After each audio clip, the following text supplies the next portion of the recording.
Hey everybody, this is Cameron from Obnoxious Anonymous, and welcome to tonight's live watch-along. This is for Jonathan Demme's 1991 horror thriller, The Silence of the Lambs, winner of the top 5 Academy Awards. It won Best Screenplay, it won Best Actor, Best Actress, Director, and Best Picture. Only the third film in history to do that. Following, it happened one night, and One Flew Over the Cuckoo's Nest. So that's pretty good company right there. Anyway, so I was thinking, what better way to start the summer with our reviews and watch-alongs and commentaries and all that good stuff with one of the great films of the last, let's say, I don't know, 40 years. I was digging through my office because I have a lot of memorabilia from this time. And one of those things is the newspaper here. Silence of the Lambs wins top 5 awards at the Oscars. And there's Anthony Hopkins and Jodie Foster all happy. This movie came out February 14th, 1991, followed 10 years later, February 14th, 2001 is when Hannibal was released. But I was very excited when this movie came out, not because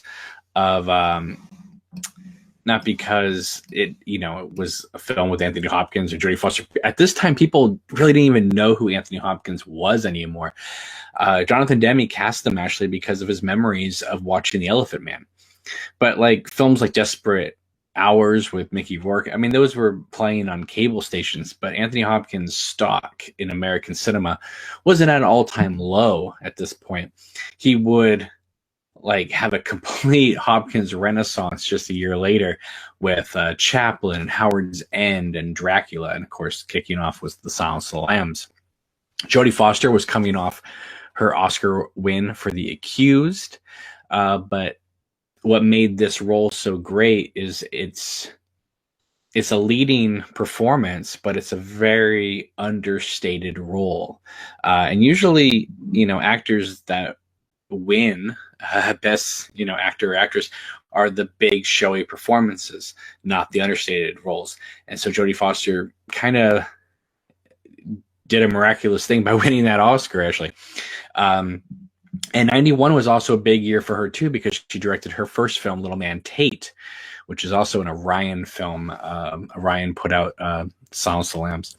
But I was really excited to see The Silence of the Lambs because I was young, but I was already a huge Jonathan Demme fan. Obviously, Stop Making Sense and Melvin and Howard and all that, but it was really Something Wild, which is one of my favorite films of all time, followed by Married to the Mob, which is an amazing film. I still wish there had been a director's cut released of that movie. It's one of the few movies where the entire end credits are deleted scenes from the movie. But Jonathan Demme followed Married to the Mob up with The Silence of the Lambs. So I was really wanting to see the new Jonathan Demme film. That's how much of a nerd I was in 1991. But he was doing some radical, weird thing that I've never seen mentioned in any review of his work, analysis of his work. Like, for instance, Something Wild. It begins in New York and closes in New York. And then Married to the Mob begins in New York and closes out more or less in Miami. Then Jonathan Demme produced a film called Miami Blues, starring Alec Baldwin and Jennifer Jason Leigh. Then he moved over here to Silence of the Lambs, which begins in Virginia and ends in Pennsylvania. And then his follow-up film was Philadelphia. So it was like wherever his last films ended, that's where the next one would pick up. And I always thought that was kind of really cool and amazing. Another thing I found, I was looking for the main like review from my hometown of the Silence of the Lambs. I can't find it for whatever reason. I thought I knew where it was, but I don't. But I found the Rolling Stone review of the Silence of the Lambs. Look at that amazing picture, Buffalo Bill, and of course Jodie Foster right there. And, anyway, this was a big hit, not only commercially, but also critically. I mean, people really liked this film, and Jonathan Demme was firing all cylinders. A lot of people will say that this is a change of direction for Jonathan Demme, and I can see that in terms of the subject matter, but he still is going for the eccentric supporting characters that we grew and fell in love with in films like Something Wild and Marriage to the Mob. Many of you, I'm sure, have this movie on a variety of formats. It is available on Netflix if you do not own a copy. But Criterion they put out a DVD back in the day, and this is notable as a keeper, because it actually has this thing called Voices of Death, word for word statements of convicted serial killers. And then there was also, of course, the MGM Blu-rays, but now the humdinger, of course, is the new Criterion Blu-ray, which is absolutely gorgeous. Look at that cover for the Silence of the Lambs. This has just an amazing abundance of extras. So definitely get on that on the next Criterion sale, which should be coming up pretty soon. So if you're getting Blue Velvet or whatever else you're getting, throw in Silence of the Lambs if you haven't already gotten it. All right, so I'm ready to start this. Are you guys? All right, let's get this going. First of all, while I'm getting that all set up, let's see who's here. Oh, cool. We have a bunch of you watching right now. Candy's here. Car 6 here. Hippie Ann's here. DJ Mexicano, Jake, Todd, and Wilton are here. Fantastic. Okay. So, and I think it's kind of a cool movie too, because in 1991, coming off of Twin Peaks, which, I mean, Silence of the Lambs came out at the same time that Twin Peaks was airing.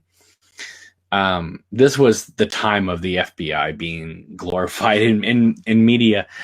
So that was another cool thing about it, was that because I was so into, Agent Cooper and the FBI and all that. So to see Clarice Starling and Behavioral Sciences and Jack Crawford and the whole FBI thing just made it that much cooler. So, all right, let's begin this. I'm going to do, remember back in the day when we used to do the countdowns? So let's do a countdown so we're all on the same page here. Now, keep in mind, we're probably going to be off sync a little bit here and there, but, come on, we've all seen the Silence of the Lambs a million times, and we'll just take it from there. Throw out any comments, questions, whatever in the chat, and that will, obviously make things more fun. All right, here we go. So 5, 4, 3, 2, and 1. Hit play. All right. So we have MGM line, which is new. We didn't get that back in the day. It only began with the Orion. And I miss the Orion logo so much. I hear it's coming back, but Orion was, they had just come off Best Picture winning Dances with Wolves. And so here they were coming out with the Silence of the Lambs just a few months later. And this is about Clarice Starling, a character named Clarice Starling. So to begin it in the woods, right, near Quantico, Virginia, and you hear crickets and you hear birds, and and Jonathan Demme called a strong heart production based on the character of Clarice Starling. They're definitely invoking the Hitchcock spirit. Trying to use character names. It's like Marion Crane in Psycho, right? And Norman Bates like to stuff birds. It's that kind of play on things. But they're going off of Thomas Harris's novel, which was a pretty big bestseller, coming off Red Dragon, which had been made into a film years before called Manhunter. They've since remade it as a vehicle for Anthony Hopkins called Red Dragon. But a lot of people didn't know that The Silence of the Lambs was more or less a continuation or a sequel to Manhunter, which was a film starring William Peterson and Joan Allen. I love this opening sequence. I don't know if they could have done it better. They're showing Jodie Foster just running through the woods. We see these amazing names that Jonathan Demme always had: Tracy Walter, Roger Corman, Charles Napier. And then a year later, right, playing another FBI agent, not only in this film, but then a year later in Fire Walk With Me, we get Chris Isaak, who has a cameo in this section of the film. Frankie Faison, who would be in, I think, all the Hannibal Lecter movies except for Hannibal Rising. He plays Barney, his caretaker. So there's Chris Isaak. And what I love about this is, there's lots of movies that could begin with someone just running through the woods, but having Jodie Foster in one take climbing, the rope course and showing that it is her. And what's so strange is, I've seen Jodie Foster in a million movies. I grew up with her watching Freaky Friday and Candle Shoe, all those fun Disney movies. And don't forget the little girl who lives down the lane. But what Jonathan Demme did here was really smart. He cast a lot of really large, not overweight, but large, big men around her. So she's always looking so small. Her Agony Pain Love It, that is an actual, I don't know if it's still there, but it was the sign outside of Quantico, the FBI training headquarters. So that's fun. I like how they get Demme puts the details in there to make it feel more authentic. And of course, the music by Howard Shore, probably one of the great music scores. Definitely up there with the best. I mean, you just hear the opening theme of this movie and right away it's the Silence of the Lambs. And we're introduced to her friend Amelia, who of course a year later would be in another movie playing the friend to Virginia Madsen in Candyman. But you see that Clarice is just moving through room after room of men. And she is so little here. And of course it's amplified here with her with her just being towered. And no one's glaring at her. Nobody's giving her a second thought, like, why are you here? They're just minding their own business. And yet it's showing, way before Twitter and the internet would explode with, the hardships that women go through on a daily basis in a man's world. Jonathan Demme was painting that in, a horror thriller film back in the early 90s. I like this moment where she interrupts these men talking, and then she goes about her way, and they go back to whispering. It's almost like there's lots of hidden secrets happening in all these little rooms with no windows happening in the FBI, and she's just catching little bits and pieces of them. And I love the fact that the credits just stop here, and then it just pushes it in on her face. And I love just sort of like the thick walls. Bill Skin's fifth. And look, she's not repulsed. She's intrigued. She's mesmerized. She's looking through the clues, anything that she can spot. And I mean, think about, they actually had to cast people and go and take these Polaroids. This isn't like just like crime scene actual footage. They had to create this footage.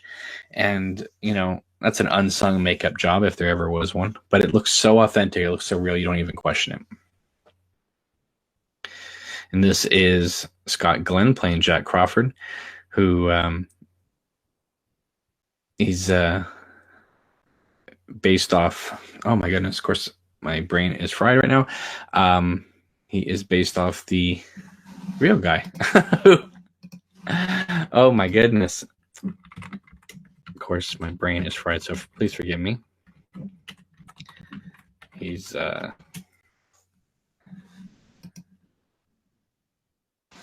he was the head of behavioral science in for the real FBI.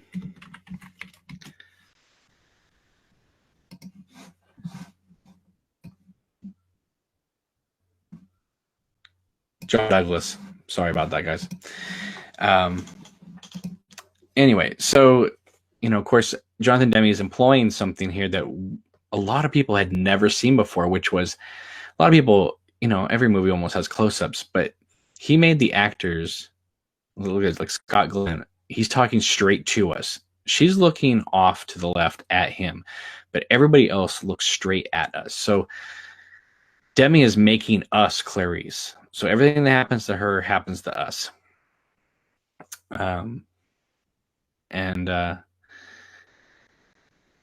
He's kind of just bringing us in. He's saying, look, we want you to go talk to Hannibal Lecter.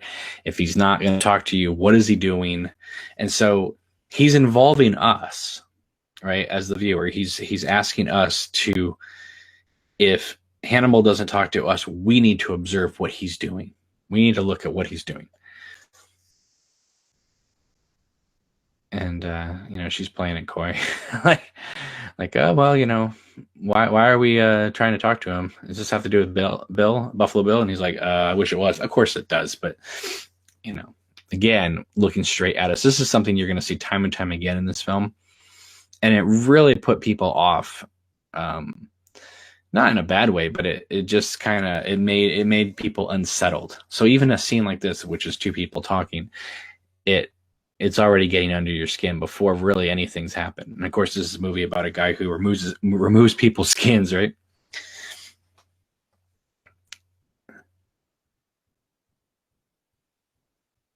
Hippie Ann says, Silence of the Lambs has so many close-ups. Very effective style to make viewers a bit off. I agree. And then we got Dr. Chilton here, who would reprise his role in Red Dragon, which was actually the prequel, but they filmed it like 13 years later. But again, she's come there on business, and he's just flirting with her and hitting on her, but she's uncomfortable, but she knows how to kind of use it too to her advantage.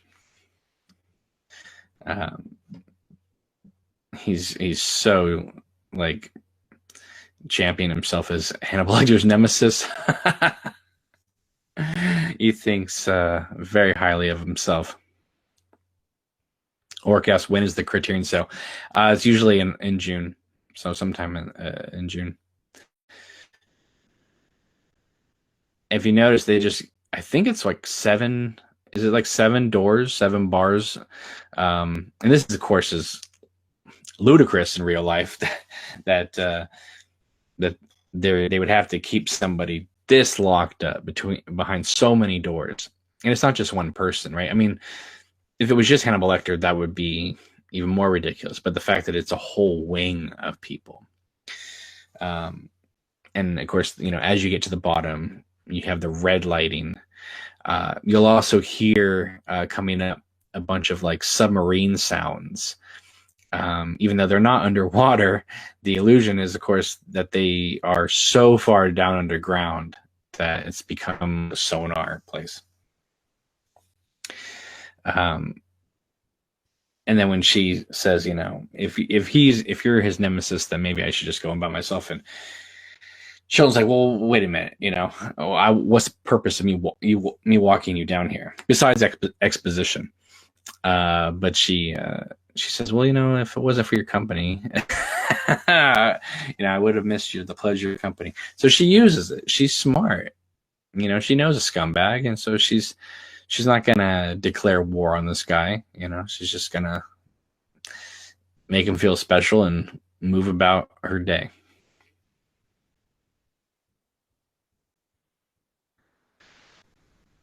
And there's a picture of Martin Luther King in there. I know that's a Jonathan Demme touch, because he was a little uncomfortable at first making this film about the FBI, a film that championed the FBI, because he kept thinking about the FBI's role in civil rights in the early 60s.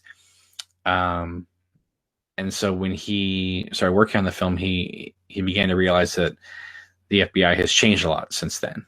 And was in a different place in the late 80s, early 90s than it was in 1962, 64. But this is Barney. You'll see him in all the films except, I believe, Hannibal Rising. He has a great role in Hannibal, which I'm sure we'll do a watch along for at some point, where he's like selling all of Hannibal Lecter's merchandise for some pretty big money too. Of course, this is the iconic walk down the hallway scene. And again, the camera is her. Everything she's seen, we're seeing. And so that makes it even more uncomfortable. And we're going, where is Hannibal Lecter? Where is Hannibal Lecter? And of course, we have multiple Migs, who always has something pleasant to say. But this was an Anthony Hopkins request. Demme said, "How would you like to be when she comes to see you?" And he says, I just want to be standing, just standing still, just awaiting the day. They asked Hopkins and Foster what was it like to work with each other, and they said, well, it was great, but a lot of times the camera was just so in your face that we didn't even see each other. So that's an interesting thing, that a lot of this are close-ups, and the other actor was on the other side of the camera giving the read, but it wasn't like, they were in a two-shot together all the time.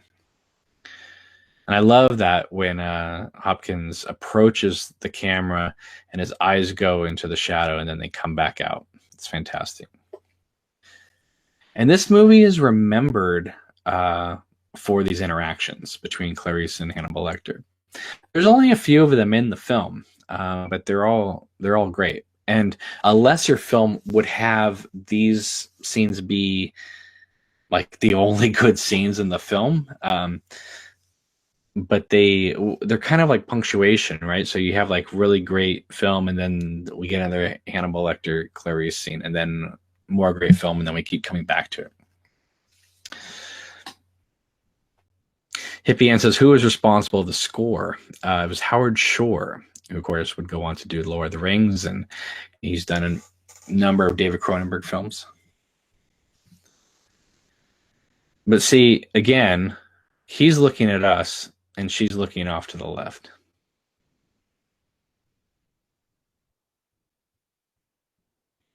And they're filming through glass, which is well, I don't know. They have it actually on him, but obviously we're supposed to know they're looking at each other through glass. That one line right there when he says, "But not today," in a lesser film, that would be considered a over the top performance. But this movie is heightened gothic melodrama horror, so it fits right in. I also like the fact that he's showing that he's drawing Italy, Florence, Italy, in fact, which of course is where he would be in Hannibal 10 years later.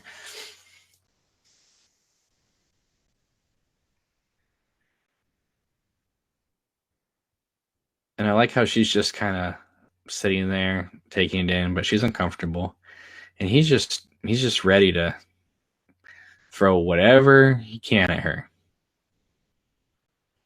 There isn't that built-in respect yet. It's not like he's happy to see her. He just thinks that she's just another one of these Jack Crawford, John Douglas stooges that they keep sending him. And he is of such high intellect that he doesn't have time for the layman, as we know already from Red Dragon or Manhunter.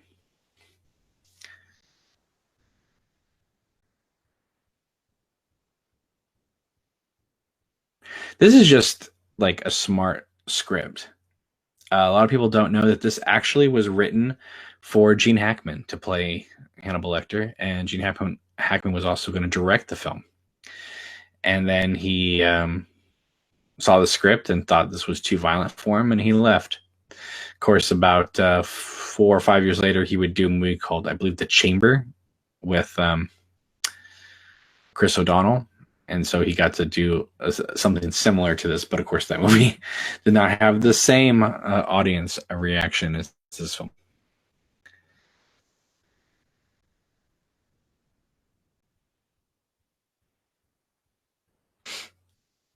And of course, this was actually one of Jodie Foster's favorite moments of the entire film, where he is just tearing into her, and the camera I like how she's staying still and the camera starts moving just a little bit to the right. So she actually shifts from her shoulder being at the right side of the frame to the left side of the frame. But the camera moves in on him. He doesn't blink. He's holding it. He's incredibly intense here. But he thinks, I got her. She's never going to come back. And she's taking it all in. This is something Clarice does. She lets people say what they're going to say. She takes it in, harnesses whatever they give her, and then she throws it right back at them.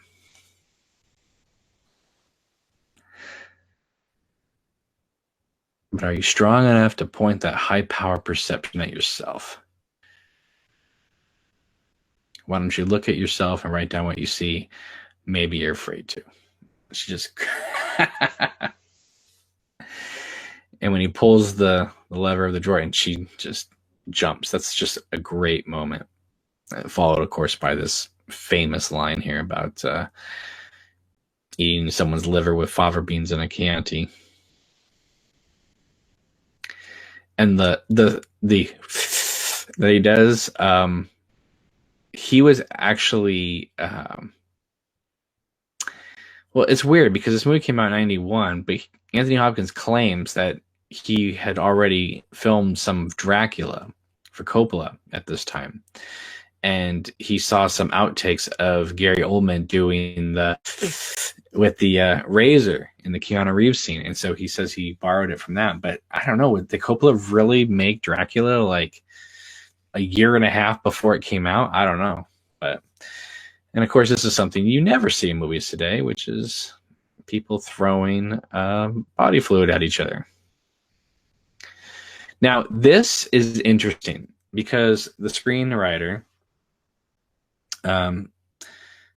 he changed this here because he says, well, actually, it's not here. It's a little bit, but Anthony Hopkins is asking her to go to this parking garage.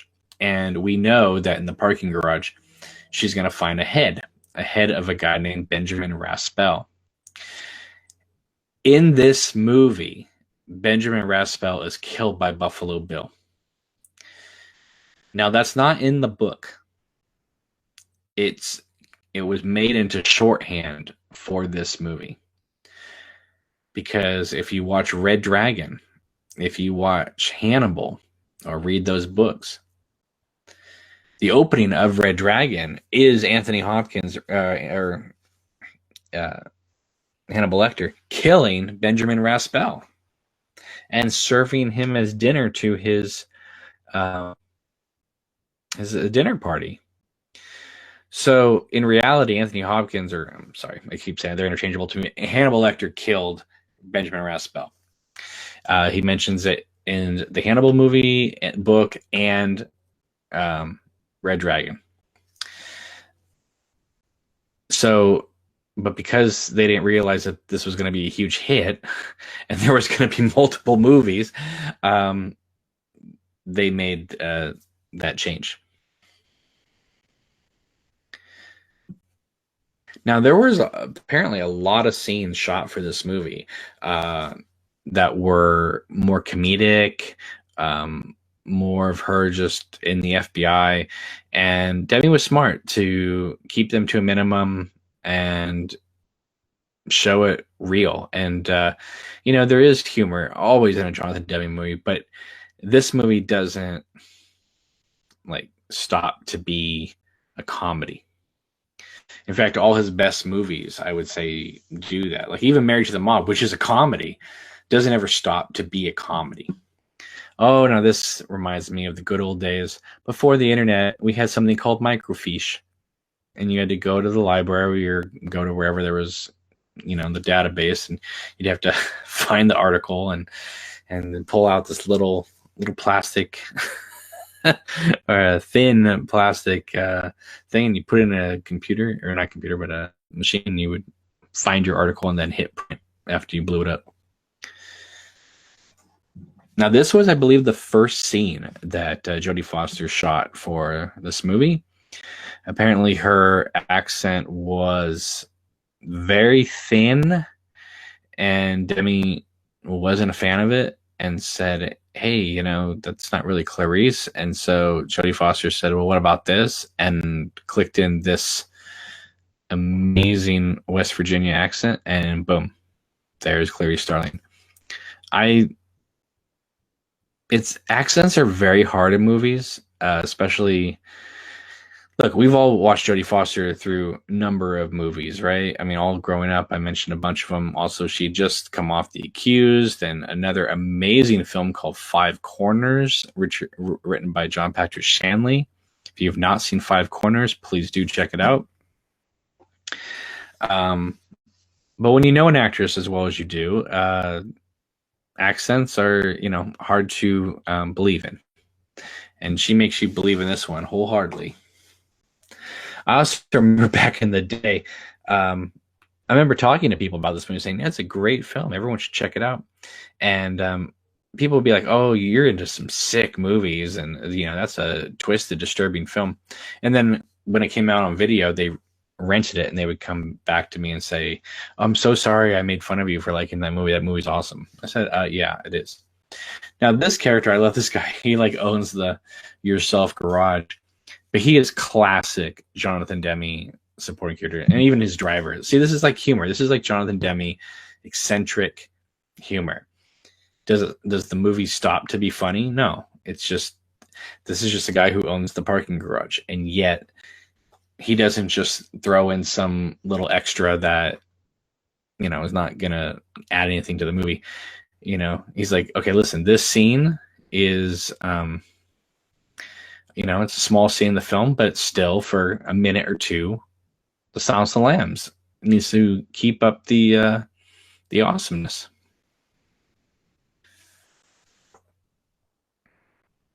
So she's lifting the garage, and you know, what's really great about this movie too is it completely makes a list of everything that, or most everything that you could be afraid of, you know, crawling under this nasty garage. It's not even, you know, she can't even really walk in. She has to squeeze through it. You know, later on in the film, we have pits, we have no power, we have serial killers, 2 serial killers. You know, there's so many things, you know, Sight of Blood. You know, there's so, it's like it's this huge list of things that you could be afraid of in a movie, all compacted in a 2-hour runtime, and yet the effect is scary, thrilling. And I like, you know, there's body parts everywhere, or they're mannequins, but still there's the illusion that there's body parts. There's owls. Again, the owls are not what they seem. Also, just birds, you know. Jonathan Demme's touch of putting an American flag over this car, basically saying that this whole story is about as America as you can get.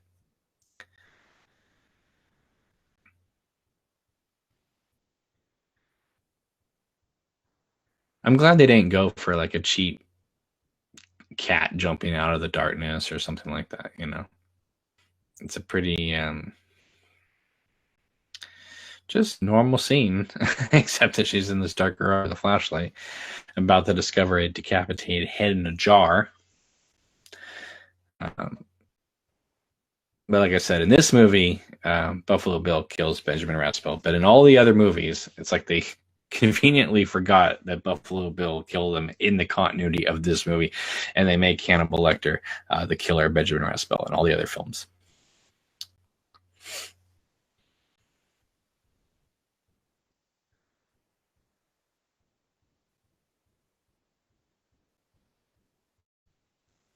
There was a little bit more to this scene too. I know Jonathan Demme really wanted to add more like religious iconography to this movie, and there just wasn't enough room for it in the in the editing of it. So some of that got pushed to the side.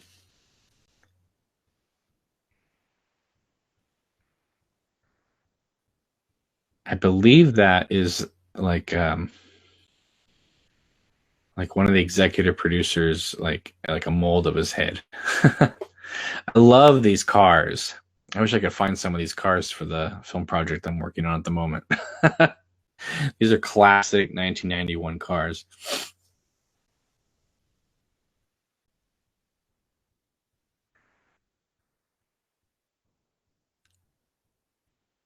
And her just, the last time she was here, she was running for her life down the corridor, but multiple Megs is gone.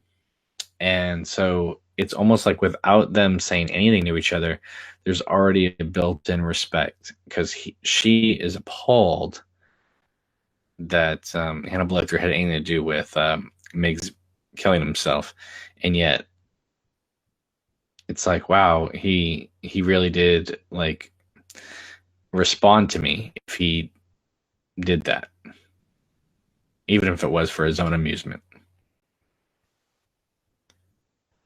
But see, in the background here, there's a TV. If you watch the deleted scenes,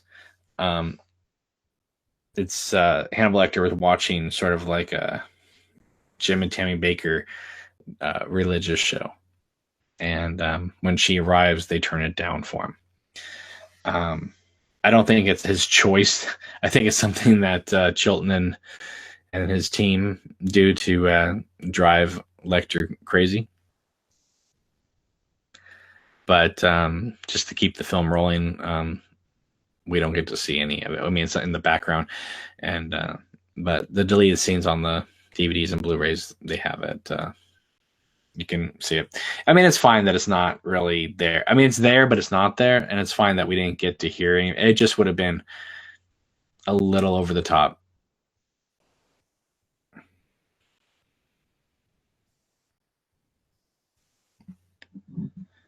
I don't think you could get away with saying transvestite today, though.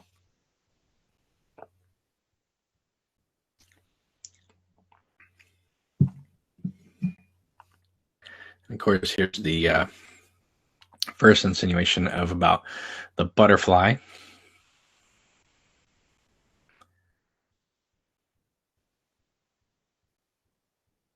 Hannibal Lecter trying to get her to think about Jack Crawford as some sort of romantic angle here.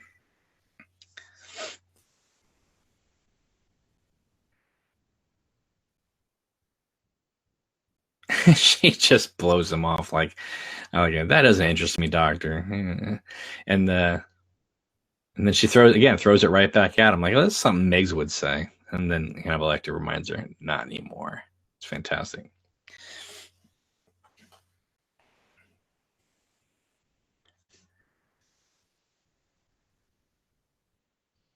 It's almost like just two friends having a picnic together or something. There's he's on a bench, but she's just kind of sitting on the ground.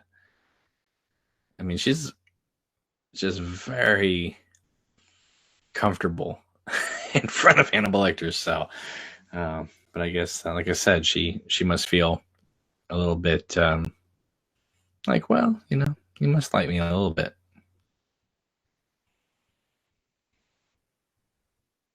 Now we get a little backstory here. I mean, not about his character, but just how long he's been in this place. And there's no real indication of like who Hannibal Lecter really is as a person. There's no well, he was a samurai in training, as we've seen in Hannibal Rising, or we don't get to hear about his sister killed by was it Russian Nazis or whatever they were. We just know him as a prisoner who says he just wants a window. So he's got basic needs. It's not like, well, I want you to take me to Italy or something like that. This line, all good things to those who wait, that was used all the time in like the trailer ads and commercial ads at the time. And this is great. The fact that he says, Buffalo Bill's now looking for his new special lady. Cut. Perfect. Memphis, Tennessee. And just to have Tom Petty rocking American Girl.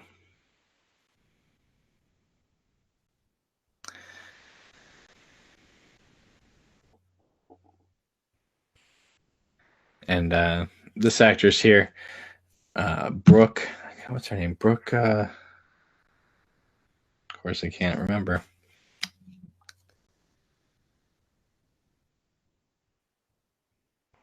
But she was in this wonderful movie called Series 7, The Contenders, which is one of my favorite films of the 90s. Actually, no, came out in 2001. But she's a great actress, and I wish she had been in more stuff. Of course, Ted Levine playing Buffalo Bill.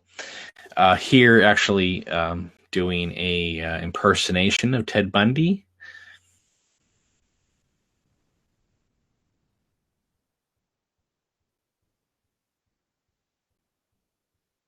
Trying to get the couch in. He's got of course, the cast on his arm.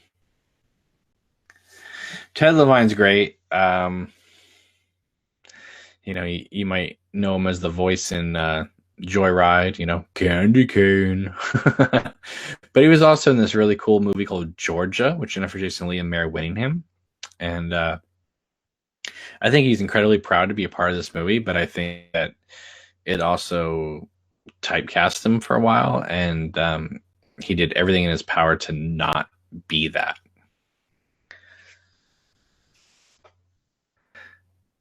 Of course, this is coming off the performance that Tom Noonan gave as Francis Dollarhide in Manhunter, and it would be Ralph Fiennes in Red Dragon. But this is a hard role to get hard role to do because Anthony Hopkins is the flashy serial killer in this movie, right? Yes, he's behind bars, but this is the guy that's out and about doing stuff. And Demme cast an actor that is just so real. Like, you don't feel like you're just watching an actor playing a serial killer. You feel like you're watching a serial killer, which is highest compliment.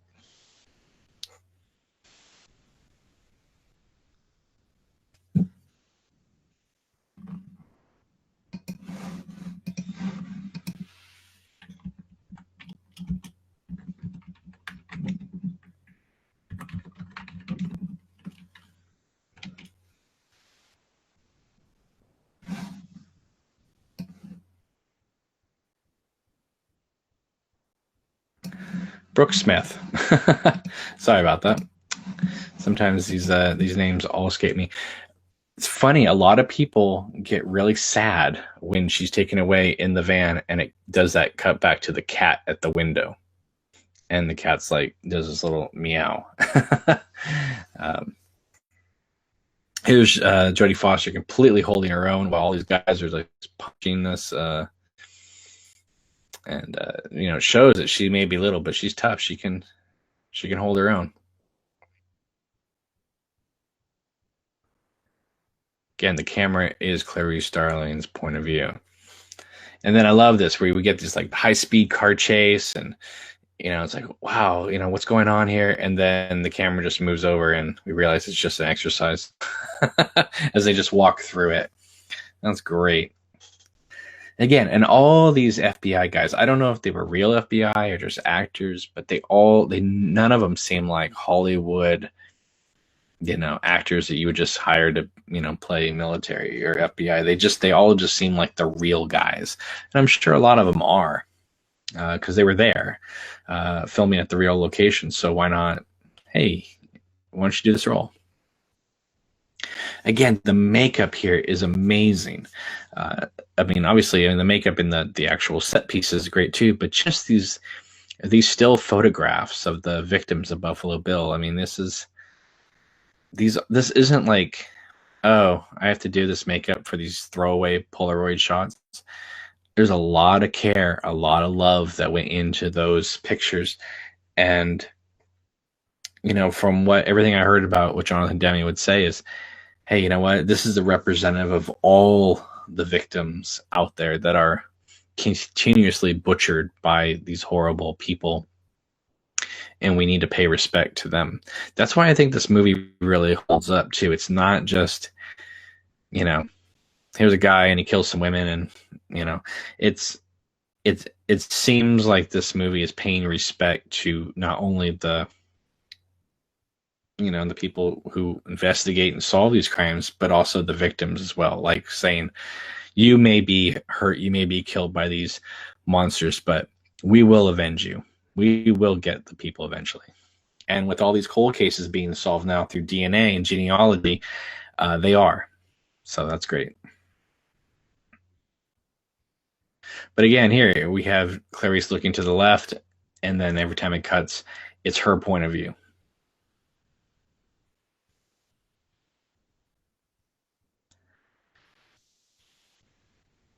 And this movie's so subtle, because at no point do they say to her, "You're on the Buffalo Bill case. You are. You've shown enough skill and enough intelligence, so we're going to put you on the Buffalo Bill case." It just kind of transitions itself into she's on the case.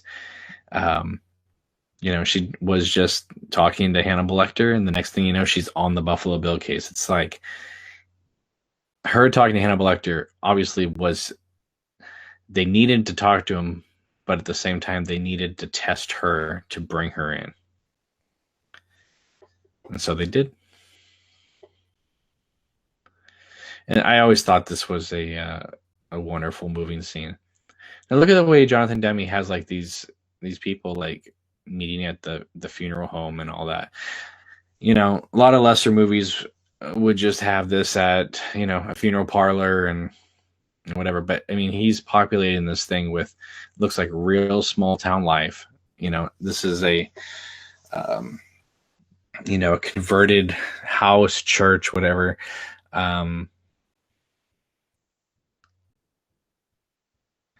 Hippie Ann says, I just read an article that domestic cats are the most neglected pets in Finland, so the cat scene here makes me even more sad. I like how Crawford here, he's just like, he kind of mentions it later about leading the good old boys to not pay attention to the fact that Clarice Starling's there. And of course, she's, again, surrounded by these huge men and who are like shutting the door, giving her these like strong looks like, who are you? What are you doing here? And she's just like, all right, well, I think I'll just go this way then. But she's not like today, I think a character like this would do something heroic or big and then make some statement against men or something like that. No, Clarice Starling's so understated, but we get it. We understand what she's thinking. We understand what she's feeling. And I think the movie is all the better for it because it's able to make a big statement in what is essentially a horror thriller film, but it's making a big statement without making a big statement. It's Clarice Starling doesn't have to make grandiose speeches or statements. She just needs to be who she is, and that gains our respect. Of course, all these flashback scenes of when she lost her father, all these point of view shots, and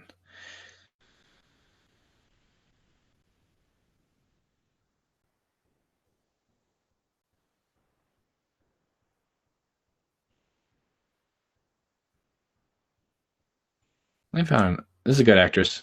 I mean, she's only in it for a second, but it's hard to to play a younger version of a character and make it believable.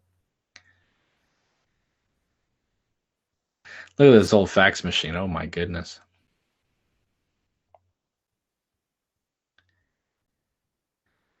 And this is true too. I mean, a lot of times when they do like morgue stuff, people are just constantly eating and drinking above the body. And this is fantastic. And Clarice just like says, thank you very much for your time. And we have work to do, so goodbye. Notice how the camera is her point of view, but it's just, so it is lower. And whenever you shoot in that kind of angle, it shows people towering over you, and it makes you feel small. But having them leave the frame, of course, makes her feel, and makes the character larger than life. Now, this is Kenneth Utt here over by the door next to Scott Glenn. Kenneth Utt was Jonathan Demme's producer. He made several films with him, including Something Wild and Marriage to the Mob, which are both great. And I love the fact that everyone just kind of, this detail of just passing around, this thing so that they don't have to smell the body. And she turns, makes it more private.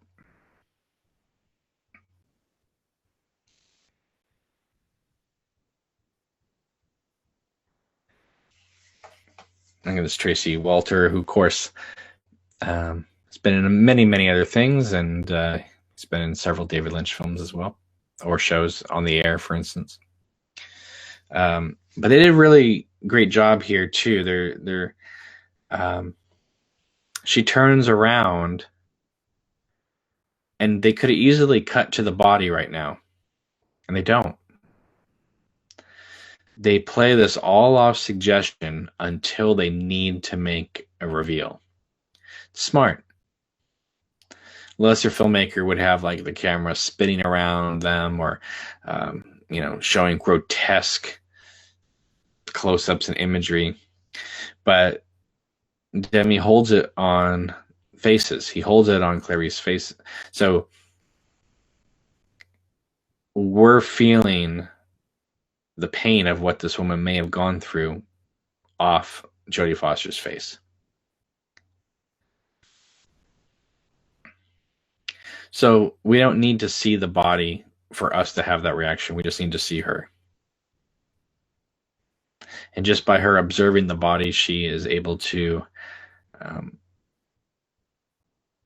she's showing us once again that she is incredibly intelligent. Now here we get some shots of the body, or at least one shot. But again, it's just to illustrate what she sees. And I love the camera just going off and then winding him up. The sound effects in a movie can be very important.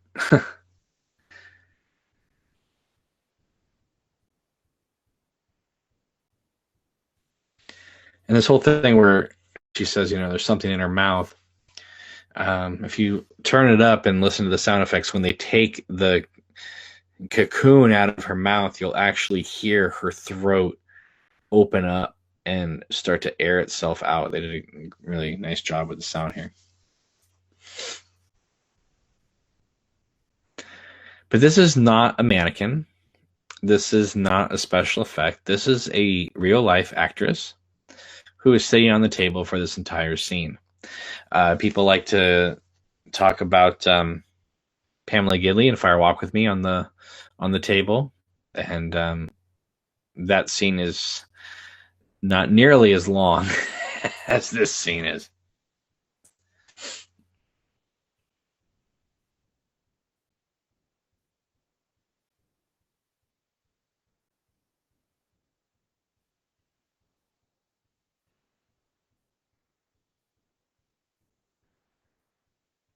Just the detail, filling up the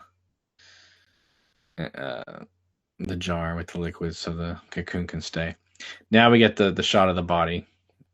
But again, it's not just some random shot of the body. It's telling the story.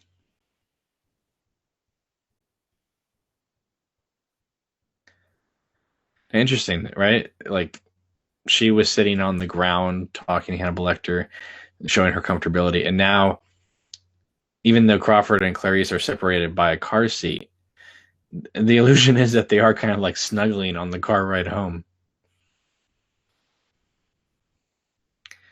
But here she says, listen, I know you were trying to do me right in there, but those guys look to you and they may think the wrong thing by always asking them to leave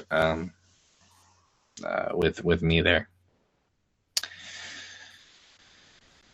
And then here we get another Jonathan Demme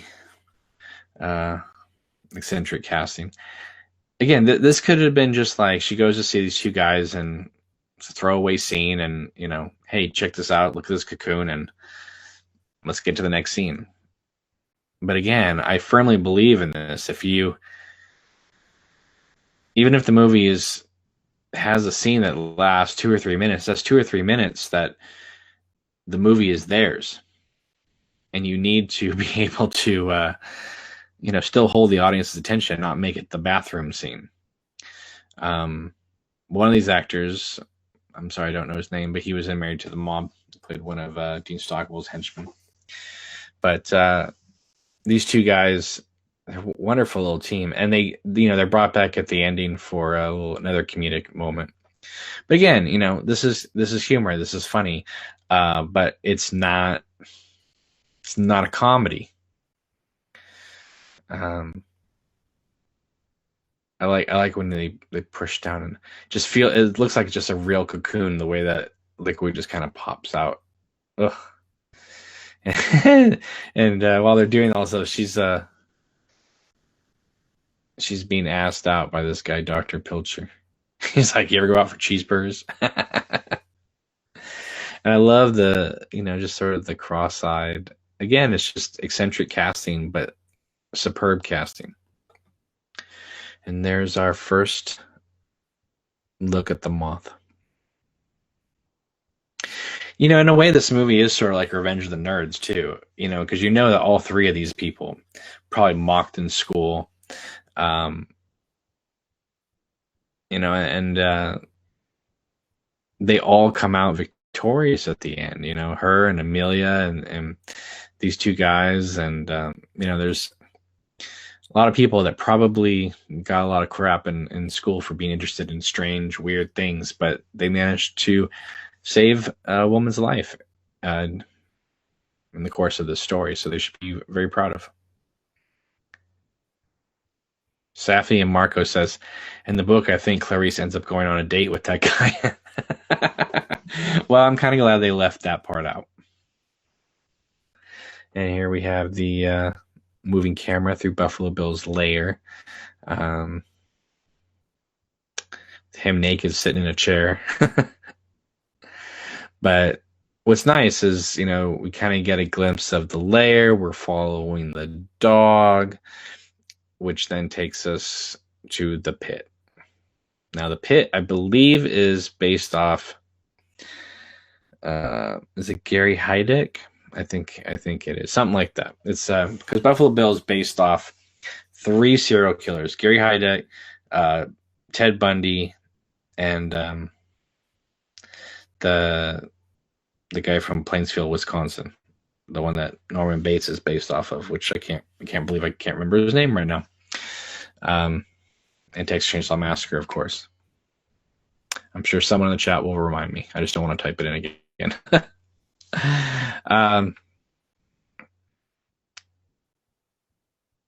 Ed Gein, thank you so much. See, this is ridiculous. I'm like remembering all these like smaller details, but like the big things that like I should just know off the top of my head.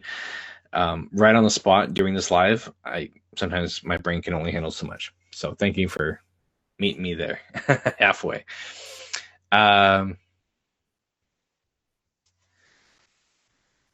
This is Diane Baker.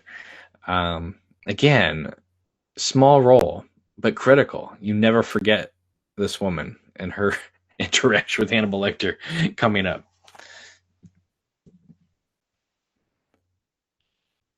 And and I love this picture.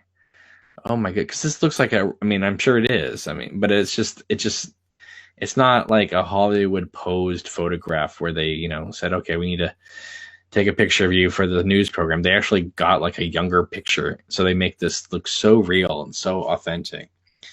And pushing so much into Clarice's face at this moment. I like how they mention it, saying that she keeps mentioning Catherine's name over and over again. And they let us know that that's a trick that people use so that it makes it harder for serial killers and kidnappers to hurt somebody if they think of them as a human being.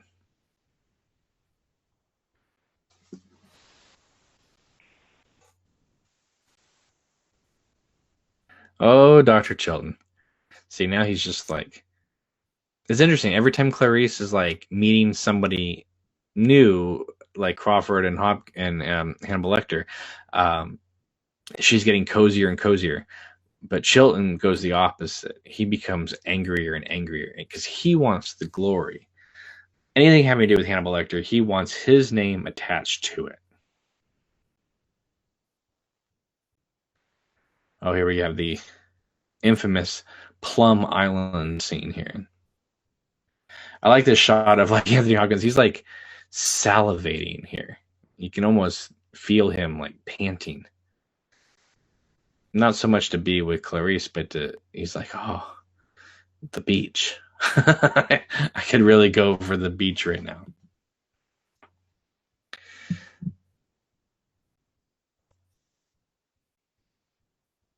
Like she says, you can swim in the ocean for 1 hour under SWAT team surveillance, of course.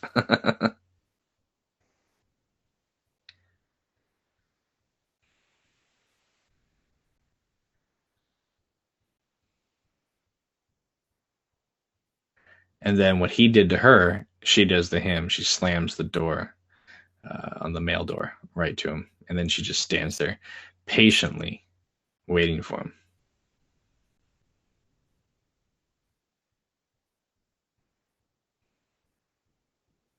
Plum Island Animal Disease Research Center. I love it. He goes, sounds charming.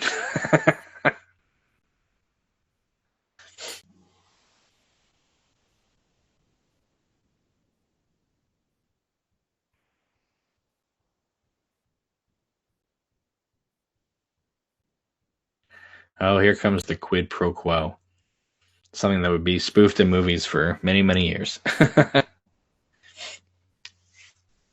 And I like this where like he turns away from her and we're just locked in onto his face. But like he can't even bother to look into her eyes anymore. He's got to turn away from her when he asks her something personal. He's becoming internal and a little shy and embarrassed. He just cannot. He can look at her, but he can't bear. It's strange because he can't bear to look her eye to eye by asking this stuff. But then later on in this movie, he just completely stares her down talking about her past. I think he's moved when she talks about her mom and her dad dying.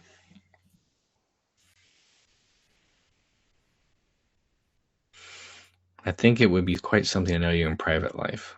And then he turns to her, and then she says quid pro quo, and then they start talking about the case. Now, this whole idea of using a serial killer to find other serial killers, I believe this was done with the. I think this was done with Ted Bundy actually when they were trying to find the Green River Killer. He would like help them study other crime cases and help them solve it. I believe that's where Red Dragon and parts of Silence of the Lambs came from. Because Thomas Harris, the novelist, I'm not sure if you know this or not, but Thomas Harris is a very well-read novelist, and he does quite a bit of research for his books.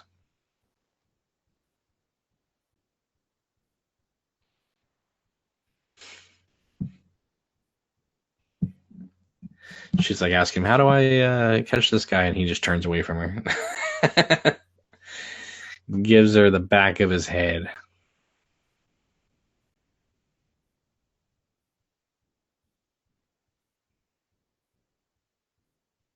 It's interesting. We get this whole like backstory with her, but she never asks him once about his backstory.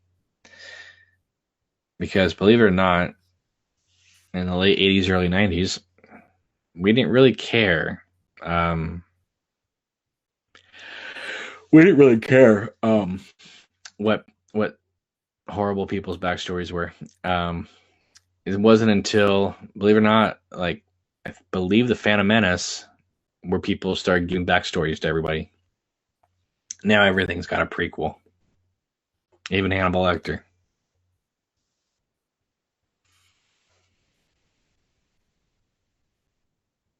I love this shot of like it's on her face, but we get the reflection of him, and he just looks like a flat out monster in this shot.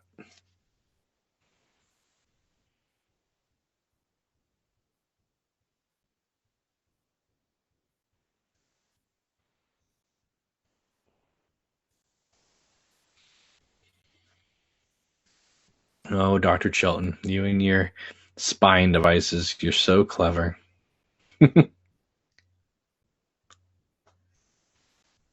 Anthony Hale just plays this part like there's nobody's business. Oh, here it comes. The meme. The one about the rubs the lotion. Now, I know people use this as a meme now, and it's done as a very campy, humorous thing today. But in 1991, this was an incredibly intense, scary scene.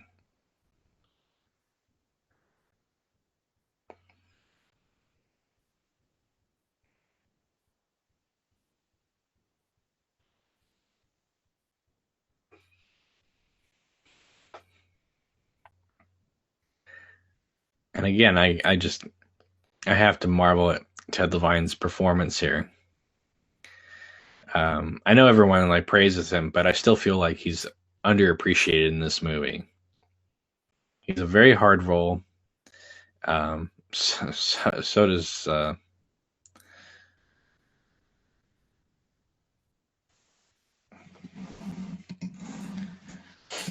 does Brooke Smith here.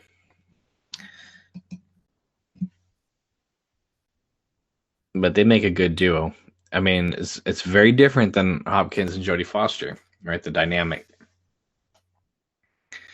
But if you think about it, they have to have a sort of a working relationship on screen chemistry as well.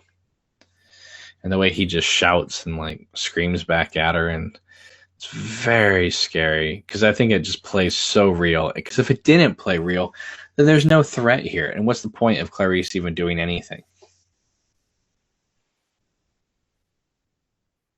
Oh, Dr. Chilton.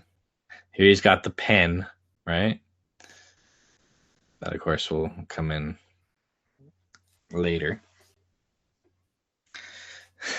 Barney. I like how they always put in Barney next to Hopkins. It's great.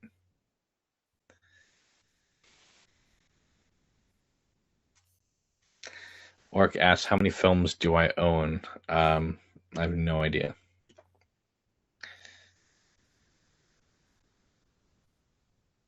I love this idea. I mean, like, here we have like the bars against his face, but of course, coming up we have the infamous mask that just became iconic the first night that this movie came out. It wasn't like a couple years later people were like, oh, that's a really cool like look. It was a cool look opening night.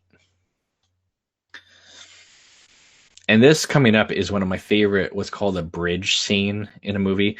Bridge scenes are basically to get you from point A to point C, and get you there as quick as efficiently as possible without wasting any time. I think this is one of them. It was achieved through editing, but still, it's great. Basically, the transferring Hannibal Lecter from one place to another place. This is just Roger Corman talking to Scott Glenn. It's a very simple thing. Now, here's cool, where she says she's mad as hell. Paul Krenler's over here from Justice. She's asking him to take over in Memphis. Boom. Here we are in Memphis. Police car is rolling. We're heading that way. Now, Paul Krenler, okay, that guy right there. Unfortunately, that Ron Walter is his name. We're going to see him here in a second. He unfortunately died of AIDS, which is very sad. But that character that Ron Walter is playing, Paul Krenler, was played by Ray Liotta in Hannibal. So this character coming up, not Dr. Chilton here, but this character coming up that is talking with the senator is the same character that Ray Liotta is playing in Hannibal. So when they say Paul Krenler is taking over in Memphis, well, a decade later, Paul Krenler, because Hannibal Lecter is going to remember Paul Krenler, Krenler is going to be sitting at the table, and Anthony Hopkins is going to be eating his brain in front of Clarice Starling. A lot of people don't see, there he is right there, the jacket next to the senator, the woman senator. That is Paul Krenler. And he is going to be eaten by Hannibal at a later date.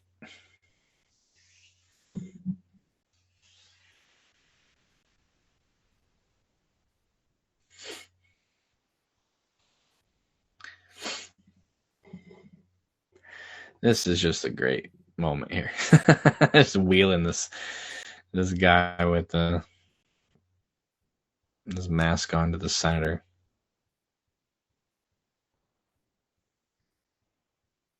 It's such a bizarre scene if you think about it, right? I mean, a convict is being led to, some of the richest people in government, some of the most powerful people in government. He runs the show, and he knows it, and he takes advantage of it. He even uses it as a way of insulting the senator,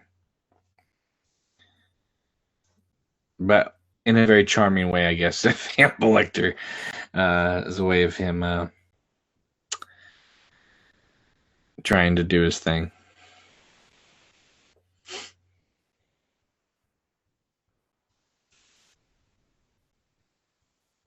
When he says they were lovers, you see, I remember back in the early 90s when this movie came out, February 14th, 1991, that was such a taboo thing. 91 was, this movie got a lot of flack for in the LGBT community, but so did another film that came out in 1991, Oliver Stone's JFK, which of course showed a lot of homosexual relationships from happening in New Orleans in the early 60s. And of course, then the next year was Basic Instinct. And that's when all hell broke loose, because then they were like, well, how come every time you deal with the LGBT community, we're serial killers or were murdered?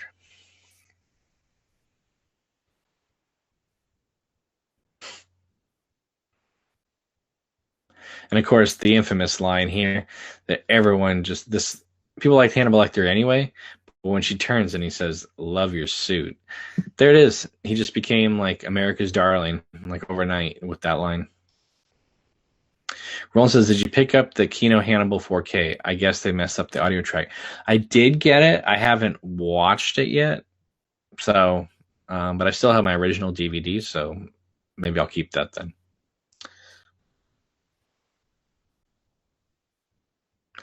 And here's Dr. Chilton getting all the credit here.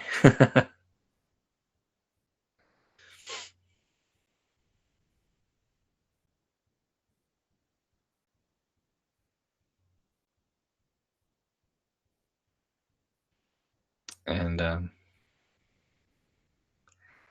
this was another Demme choice, of course, which was to surround Jodie Foster here with a tremendous amount of good-looking faces here for the police and FBI, because pretty soon they're going to be taking over the film for about 10 minutes, actually, which is kind of cool for a movie to literally stop its story and have other actors take the movie over for about 10 minutes is quite extraordinary. Oh, there's Charles Napier. Good old Charles Napier. He's in a ton of movies, and he was a big Jonathan Demme staple.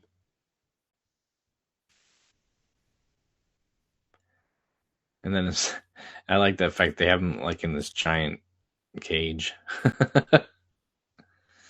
in the middle of like this museum. And they even have like the do not pass road blockers all around him. Again, just patiently waiting.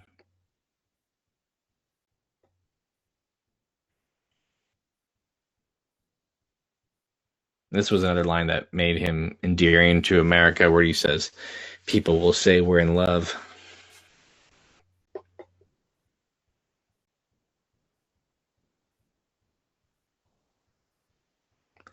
Roland says, Scream Factory will be dropping 10 new titles at Comic-Con. Do you think Red Dragon or Hannibal Rising will be picked for a special edition Blu-ray?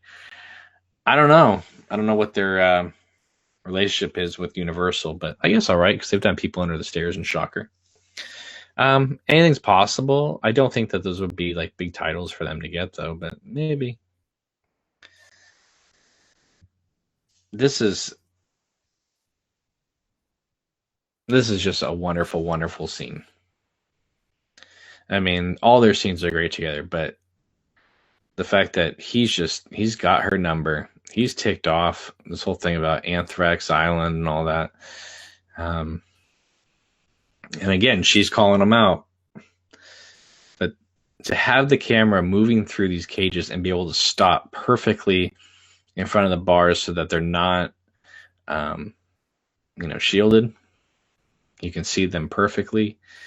Keep the bars in focus but out of focus. That's very hard for a focus puller to do.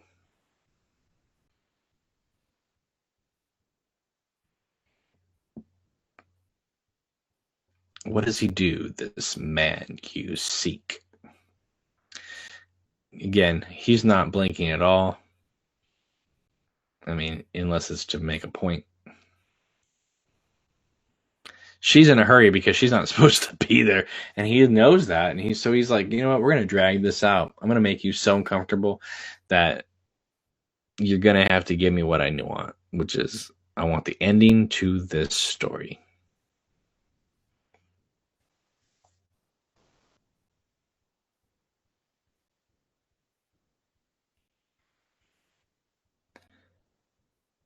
And their back and forth here is great because it's not just dialogue back and forth, right? I mean, she's constantly aware of her surroundings. She needs to get the information and go, and he is just lapping this all up. Look at him just kind of swaying back and forth in his chair. He knows.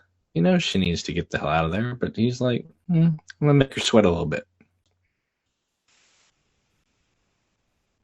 And what's funny is these two are hardly ever in the same frame together. And yet they still have like more chemistry than like 9 out of 10 love relationships you see in the movies or in TV shows. Even though this isn't like romantic love, it's unrequited. It's unrequited.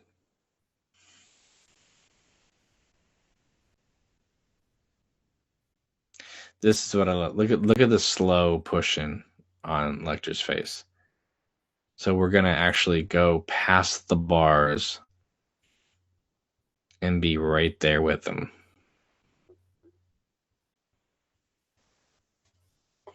And he is just holding the frame. I believe Jodie Foster talks about while they were filming a scene, like something like a phone went off or something like that, and they had to like pause their emotions, and then they had to just resume.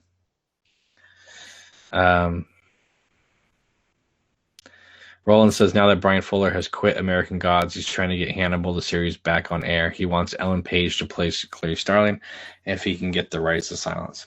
Interesting. She's another little, little person. She's not actually a little person, but you know what I mean. She's little. She's not Brienne Tarth, you know. She's you could put a bunch of large FBI guys around her and she would be very little, which is kind of like one of Clarice Starling's staples. This is just a brilliant monologues, brilliant performances. You can see why they won Best Actor and Best Actress. To hold the camera in that close up with that intensity and yet not be chewing the scenery, to still be so vulnerable. It's great. I don't know what else to say about it. It's fantastic.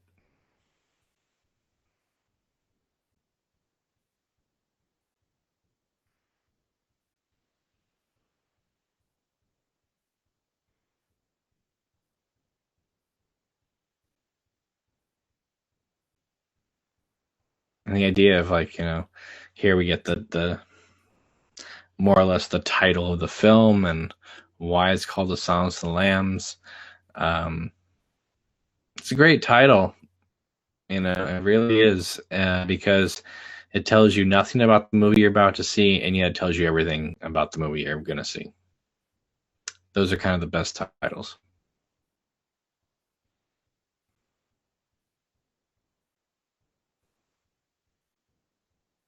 Now, I love this where he's like, Dr. Chilton, I presume. He kind of comes out of a trance himself. And when the camera pans over or cuts back, here comes Dr. Chilton all swarmy. But I like in the background, he's got Charles Napier and George A. Romero with him. Because why not, right? I mean, they're in Philadelphia. So why not have Romero there as well? I love this moment where she's being dragged away and he's just like, brave Clarice, you will let me know when those lambs stop screaming. He is taunting her to say, go, do it. Get Buffalo Bill. Save Catherine. And of course the finger touch. I'm not even sure if it was their fingers. Those kind of insert shots. I don't know if that was an afterthought or not, but I remember the audience squealing in delight when that moment happened.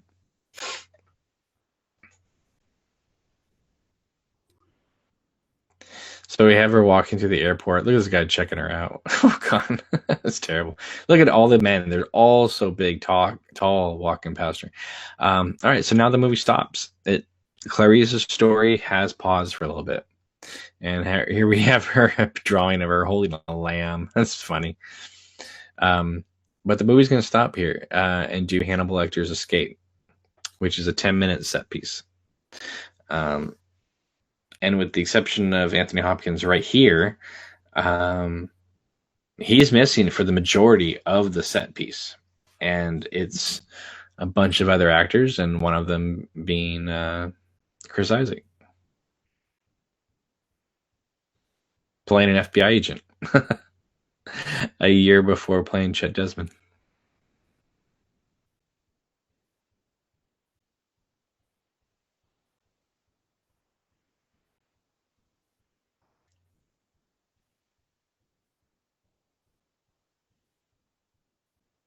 I remember Roger Ebert saying that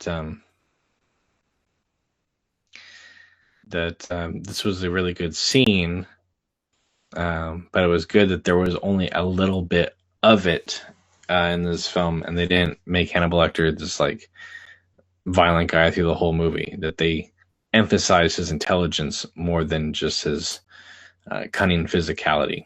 But I think it's important to show that he isn't just some sort of just intellectual weirdo, that he can be incredibly aggressive as well. So they needed to emphasize that, and they really do. They really show how vicious he can be. But again, they do it in a violent, and yet when I say restrained, I don't mean like his actions are restrained. The direction, the camera work are restrained, so that we're able to be told this incredibly vicious, nasty story in a way that we as an audience can stomach.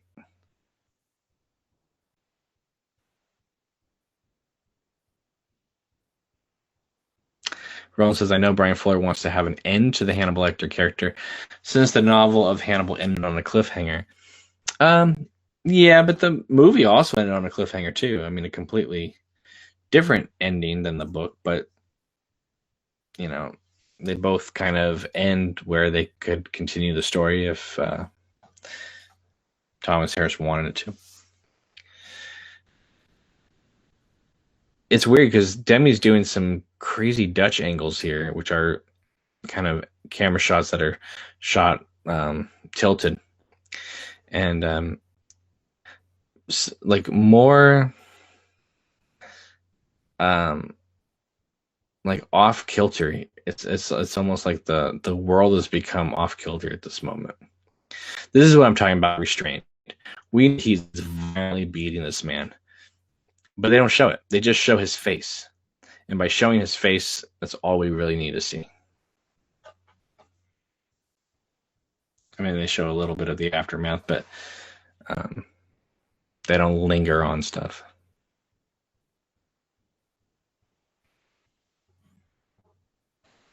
And he's just playing his music again on that lovely tape recorder.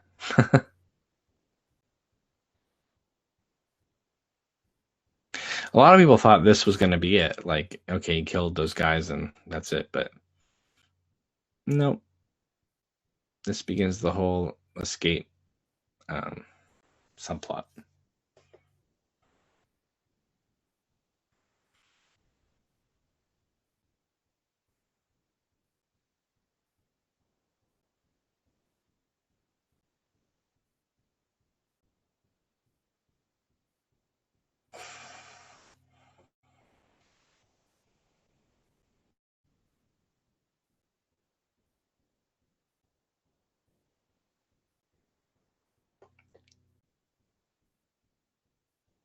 So we get to meet all these other characters we've seen, faces in the background, but now they're the stars of the show. And what's great is they really take their job seriously. You don't feel like these actors are slumming it. They're not like, well, we got these little bit parts as these cops and that's it. I mean, they know, hey, the movie's on us. Let's do this. And I love movies that do that, where they cast everybody so well that you feel like the movie's in great hands no matter who's on camera.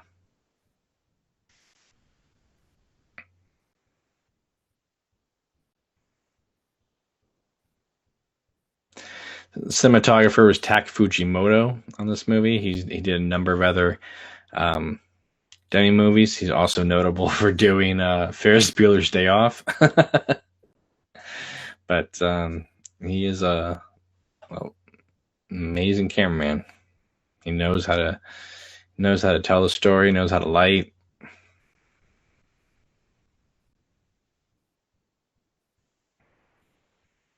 Now we get this image of one of Lecter's victims sprawled out like an eagle, like an American eagle.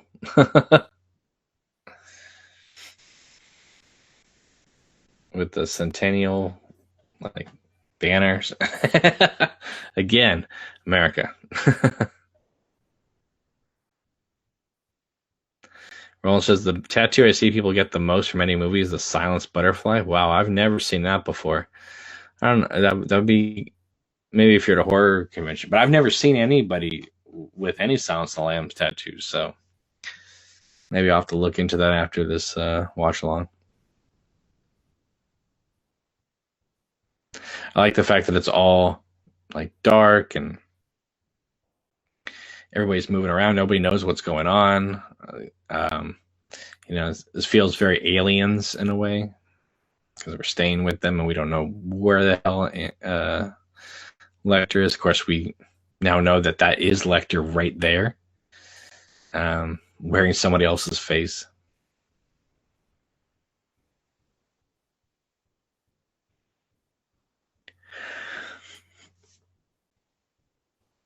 You look real good.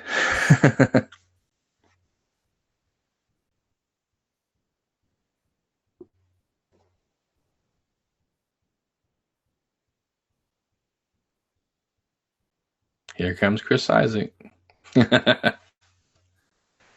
He was actually in Married to the Mob as well.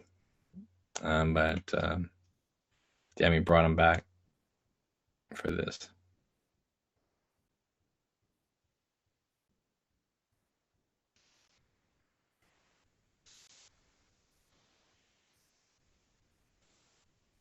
That's very smart. They put the the cover over the body that has Hannibal Lecter, so that we keep thinking it's a victim. Otherwise, I think we would have caught on pretty fast. Hippie Ann says Swedish band Ghost has great single cover for their hit Clarice, which is SummerSlam inspired.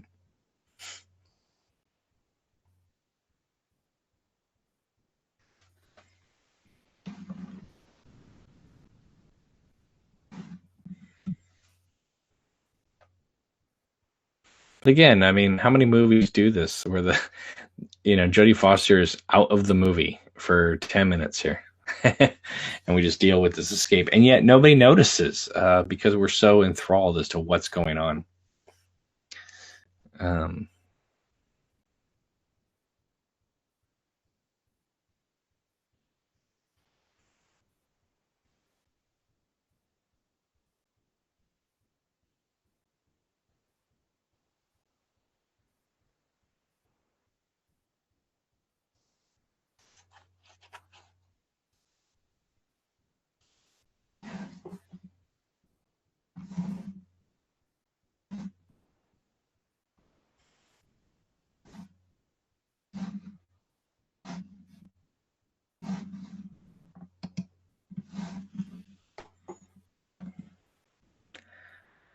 My player just paused. Forgive me.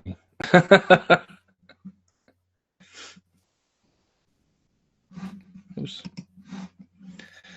All right.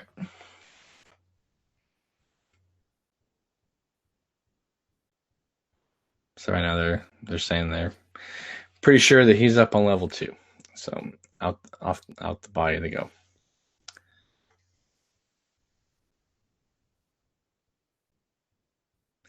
And of course, this movie this is one of 2 big misdirections that this movie serves up. First one is the elevator, and the second one, of course, is who's at what door that comes up later.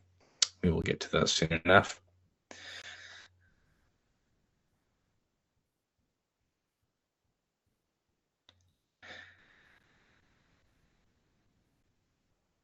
It's funny. It's like I remember at the time going, "This is so bizarre." He's just like sitting on top of the elevator. Chris Isaac just looks so good as an FBI agent. It's amazing.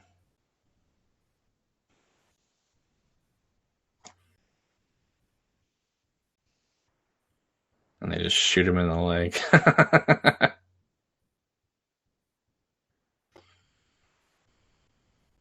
There's no movement.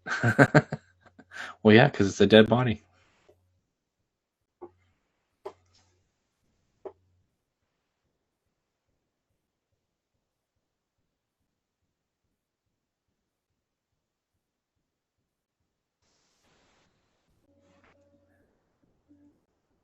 And here it comes. The reveal. Cutting to the ambulance, and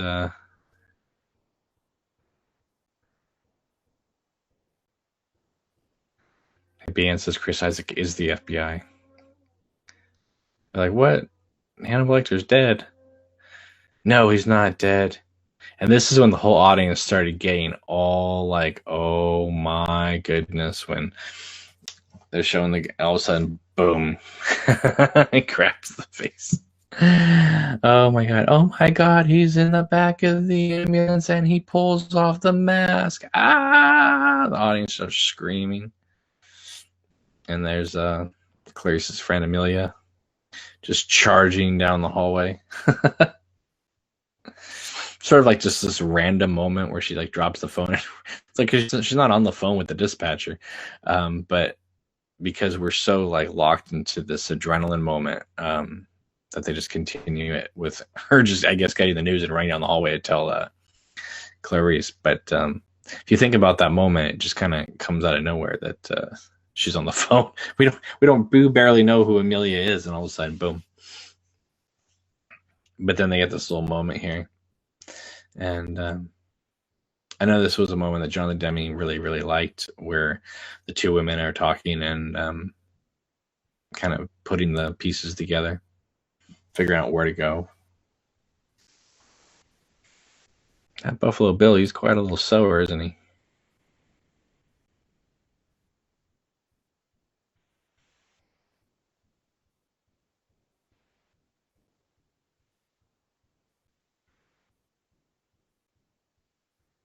Are they like staying on top of top of the washer and dryers? Um,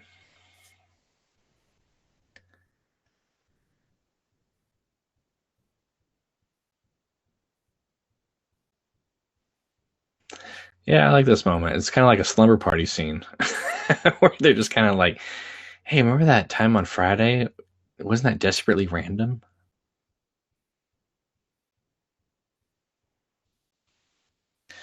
Oh God, here comes Friederike Bammel. Becomes the next meme.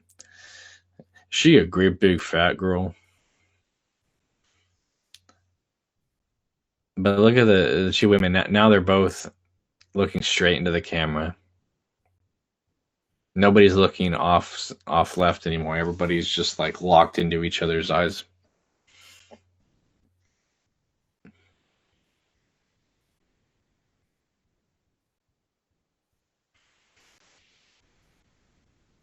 I love these like bridges, and you're not getting the Hollywood glamour shots of these towns. You're getting you know what it what the areas truly look like. These houses and these streets. I wonder where they filmed this. Did they really film this in Ohio, or is this out in Pennsylvania somewhere as well?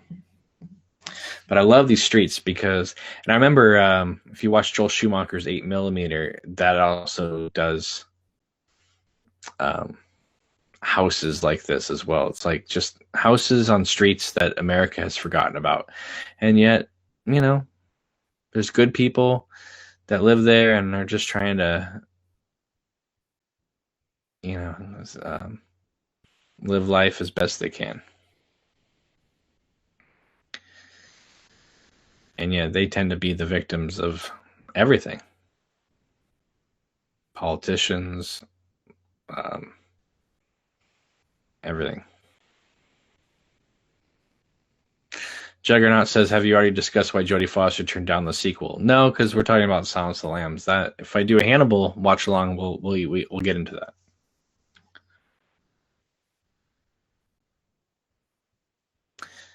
But this is the kind of stuff that I'm impressed with. And besides the acting, I love it. But look at the set decorating here. I mean, this scene, it's only in the movie for a couple minutes, and yet you feel like you're in a real person's house.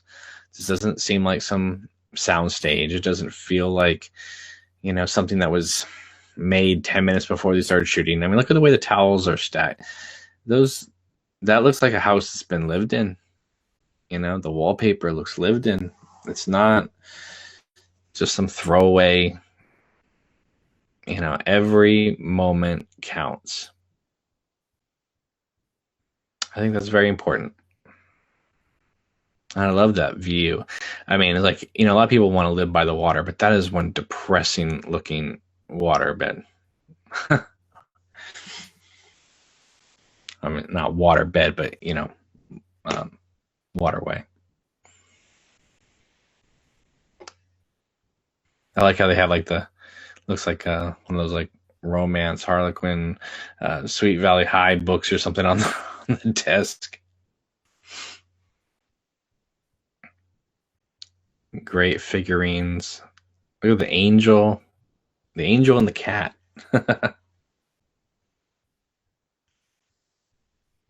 And it says dumb and blonde.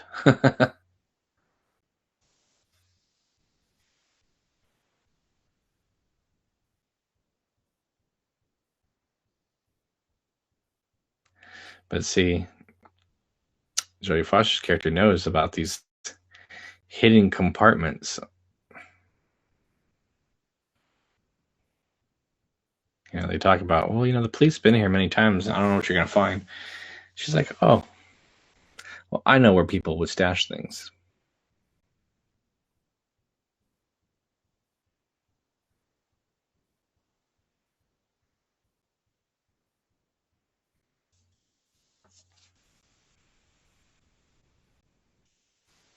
Oh, we got a cat. And another cat meow.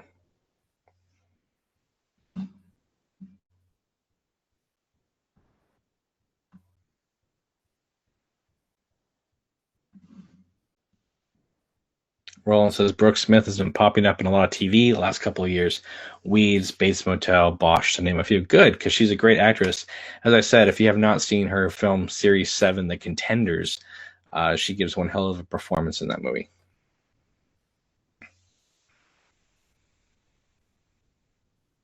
Oh, look, the butterfly wallpaper. That's interesting.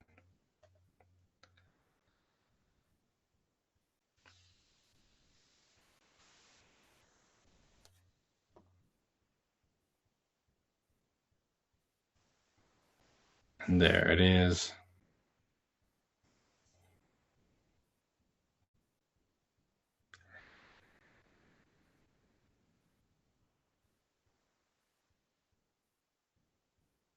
I don't know where she came up with this entire thing of how Buffalo Bill operates, but we buy it.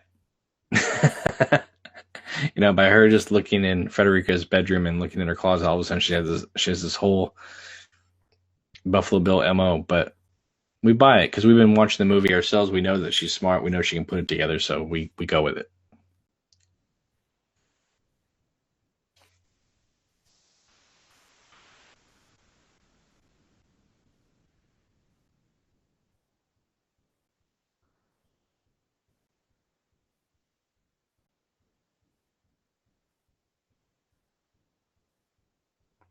And then, of course, Crawford picks up the picture of what Jamie Gum supposedly looks like, and we know that's not our guy. That's not him. But he believes that he's on the right path.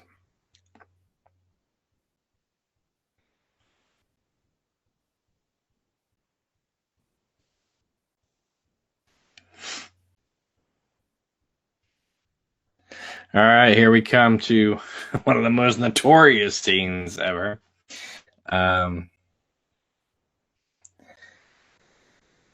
This is where Catherine is creating this little bone trap so she can get the dog. And Buffalo Bill's listening to the song Goodbye Horses, which was parodied, of course, in Clerks 2. But what a lot of you guys may not know is that Goodbye Horses is a song that is featured in and also on the soundtrack to Jonathan Demme's previous film, Married to the Mob. It's actually played in the background when Michelle Pfeiffer and Matthew Modine are sitting and talking in her living room. And it was, for 3 years, on the Married to the Mob soundtrack, and I loved that soundtrack, and I used to love Goodbye Horses. And then when it got brought back in this movie, I was like, oh my goodness, Jonathan Demme's reusing a song. And then you see the way he reused the song, and you never think of it as being part of Married to the Mob again. This is a fake nipple with the piercing. Ted Levine did not actually do that. But I love this little dog and everything. It's like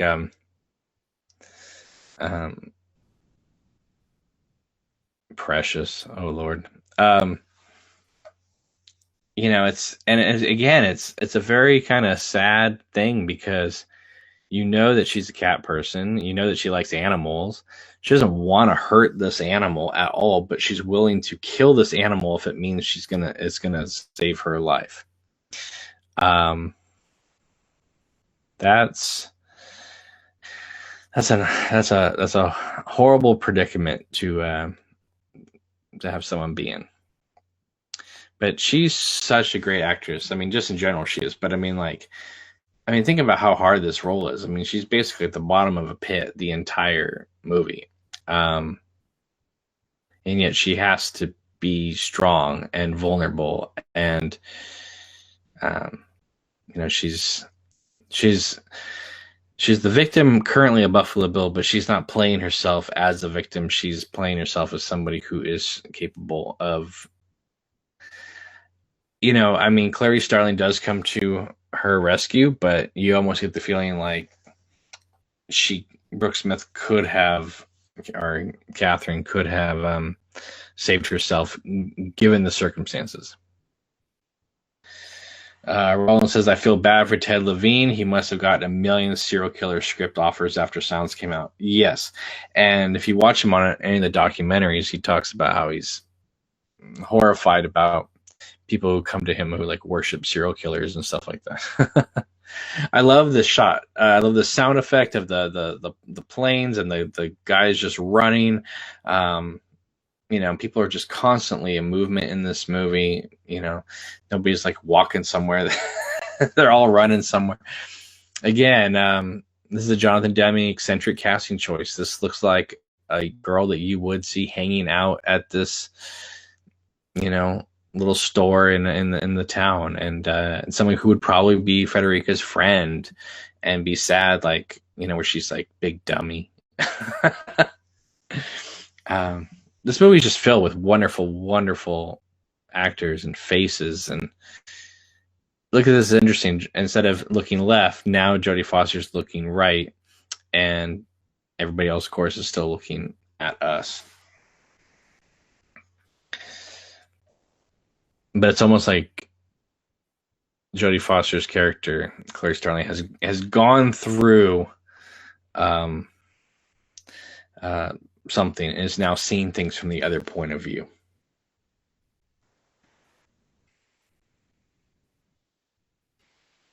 And here's these little insect bugs.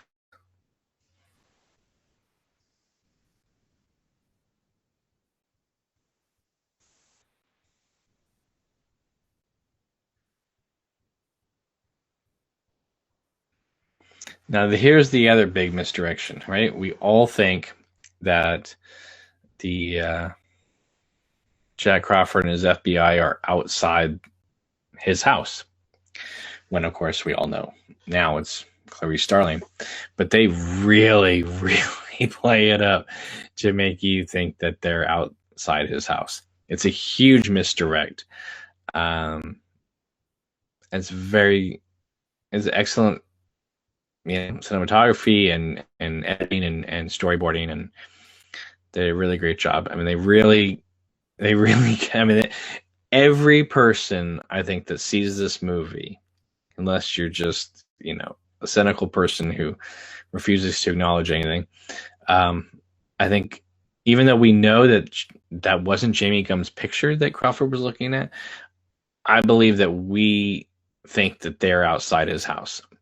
Because usually a misdirect is like one little thing, but this is like several, and it just goes on and on. So we assume, wrongfully, of course, that they are outside his house.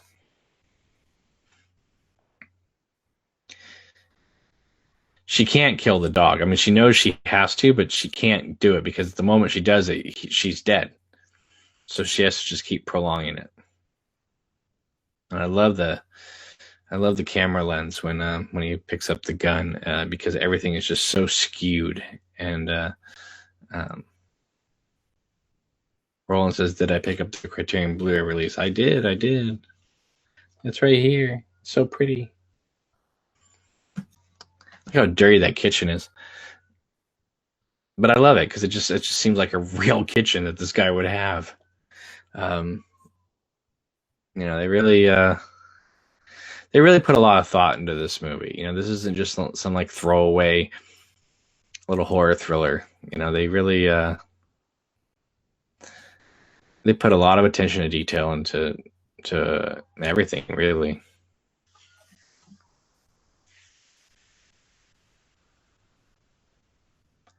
And of course, now we know they're not at the right house, and then he does the big push in, Clarice. And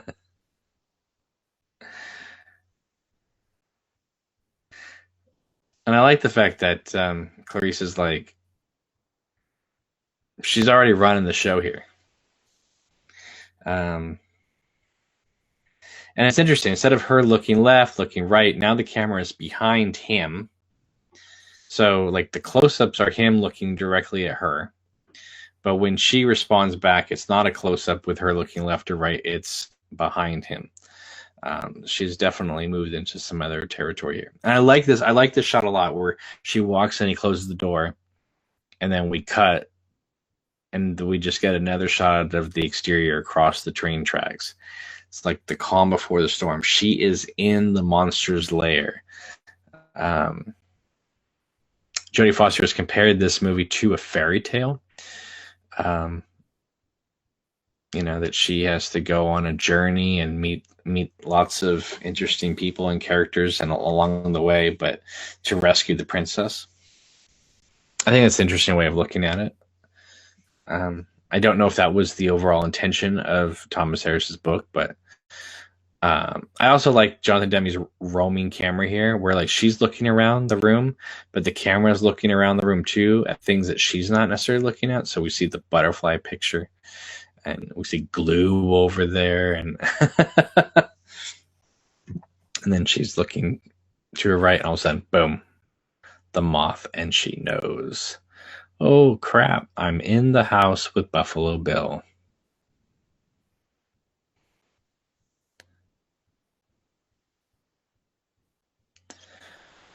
Safri Marco says in the book, Buffalo Bill is trying to become his mother, who is a failed actress. Oh, that's interesting. This part freaks me out. This part has always freaked me out. Of course, in true Hitchcock fashion, they show the gun on the other side, so we know that like he has access to another weapon. Look at the way he's like. This part freaks me out when he like just kind of smiles at her, like who does this person think she is? And she pulls out her gun and says freeze, and the way he just doesn't even faze him. He just kind of puts his hands up, like, and just he's just having a ball. He's like, this is hilarious. And then the way he just takes off running, and he has the gun, and she goes in after. It's like, oh my goodness, like he could have just grabbed the gun and waited for her to come in and just blown her head off. So she's very lucky. And of course, FBI procedures, she calls her back up, but because Catherine could be killed at any minute, she has to go in herself.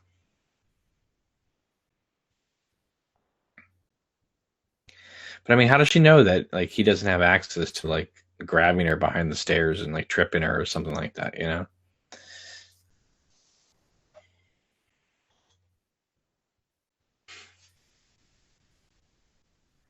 And Jonathan Demme is borrowing a lot from what he learned from Roger Corman, which is the scariest thing that you could ever show in a movie, Corman told him, is somebody about to open a door.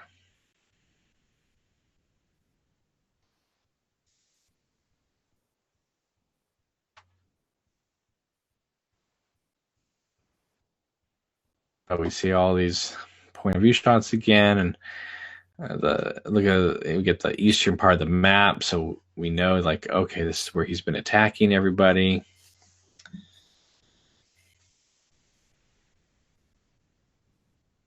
Oh, look at him, he's like posing with all these like strippers and stuff on the and there's his bodysuit he's making.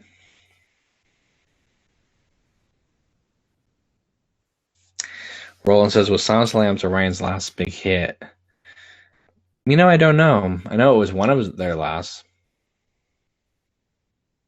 But I liked Orion Pictures. They made some great movies. There's Catherine. And I like the fact that Catherine isn't like, oh, thank God you're here. She's just like, come get me, you witch. And like,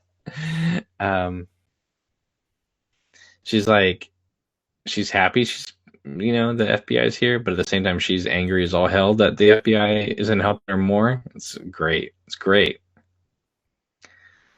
Safri says, I love all the details around Bill's lair. Oh yeah, the ones you can see. But that's part of the charm of it, is that she's in the dungeon. She's looking for the dragon right now.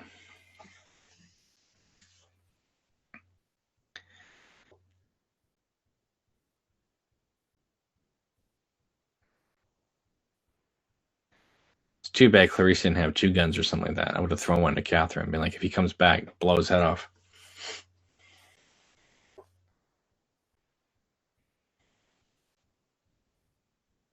See, look at this. This is what Corman was talking about. Scariest thing is somebody approaching a closed door. She's totally lying. The other offers will be here never, because I haven't called them.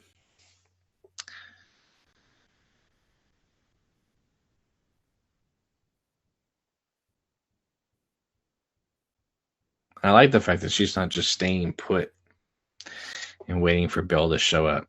Like, she is on the hunt. I mean, in a way, she's very reckless at this point. I mean, he could easily just take her out at any second. Because she doesn't know this house like he does.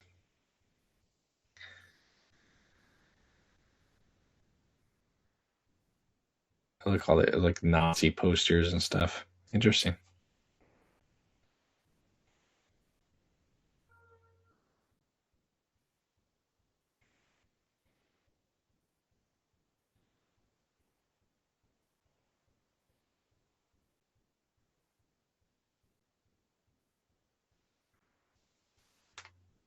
The darkness and the tension of the scene is pretty incredible. I mean, you could hear.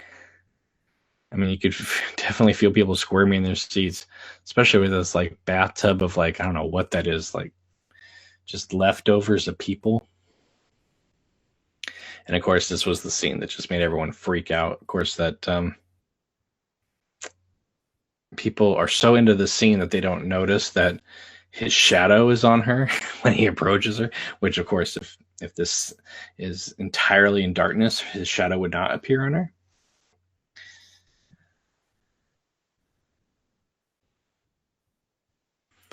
But still, it's such a great scene you don't even notice it, and if you do notice it, you like don't even care. You completely forgive it because you love this movie so much.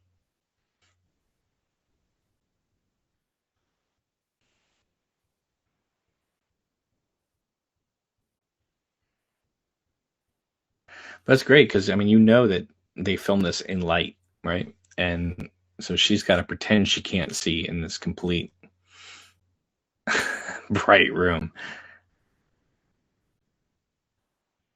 But they really play up the tension well here. All these video cameras everywhere. And I like how yeah, he's got the hand right there. And she turns around. This part made everyone freak out in the theater. The fact that his hand is that close to her face and she doesn't even smell him or notice him.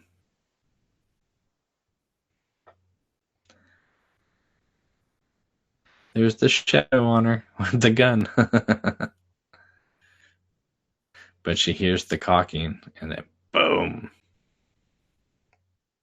Again, if you notice, there's American flag at the window, and there's American flag imagery all over this room. And look at the way he's like holding his arms like a T-Rex or something. He's just like a dying animal, like going extinct, which is I think everybody wishes they could figure out a way to make serial killers extinct, but they seem to just go on forever.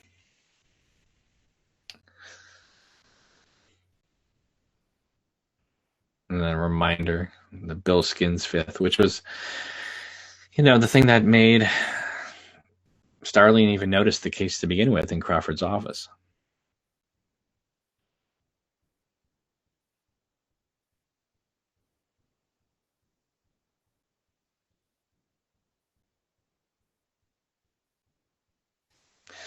And then Catherine's walking away with Precious. She'll probably end up adopting Precious, and that'll be her dog for a long time. It's Crawford giving her a hug. And of course, this is just a great moment of with Clarice getting her official badge. She's now an official member of the FBI, and I remember when they show her look before she smiles at her friend, or like right here, a lot of people in the theater thought that was going to be like Hannibal Lecter, like waiting for her in the back of the room or something like that. And I love this like cake that they have, the FBI cake, and And again, this is, we're wrapping up the movie now, but it's all cute with them saying, "Hey, Special Agent Starling, no, Special Agent Matt," like, ha ha ha, and hey, look, here's these two guys, and here's the humor, and hey, let's get my picture, and again, we get this classic Jonathan Demme eccentric humor, but it's not knocking you over the head with it. It's still in character. And what's interesting is that, he's obviously a father figure to her. And yet this moment almost seems like it's, even though it's you're my equal and respect, there's also just a hint, a small hint of a potential relationship there. Now what's funny is that this scene, it totally plays fine now.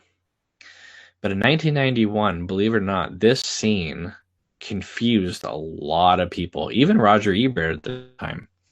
And I remember myself being confused. Like, we know that she's getting this call from Hannibal Lecter, but I think it kind of came out of nowhere and surprised us, and we didn't quite know where exactly we were. Now, having seen the movie a million times and seen other narratives do similar type of thing, now it totally plays fine. But I'm telling you, 1991, this ending,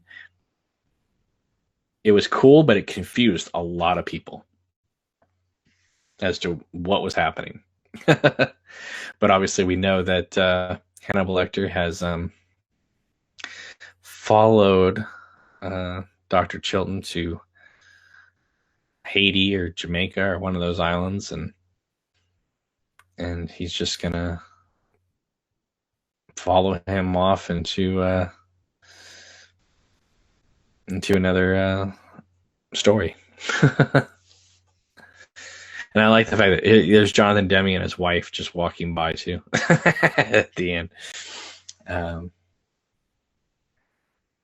And I think they actually went to the Dominican Republic to shoot this scene too. So it wasn't like some Hollywood backlot. I mean, they actually took the crew over there and shot in this scene. And I love the trees blowing with the wind, and it's just so spooky and ominous and beautiful. And I'm always a fan when it says cast of characters in order of appearance, because then there's no like special treatment given. It's just kind of the order that you are brought into the movie.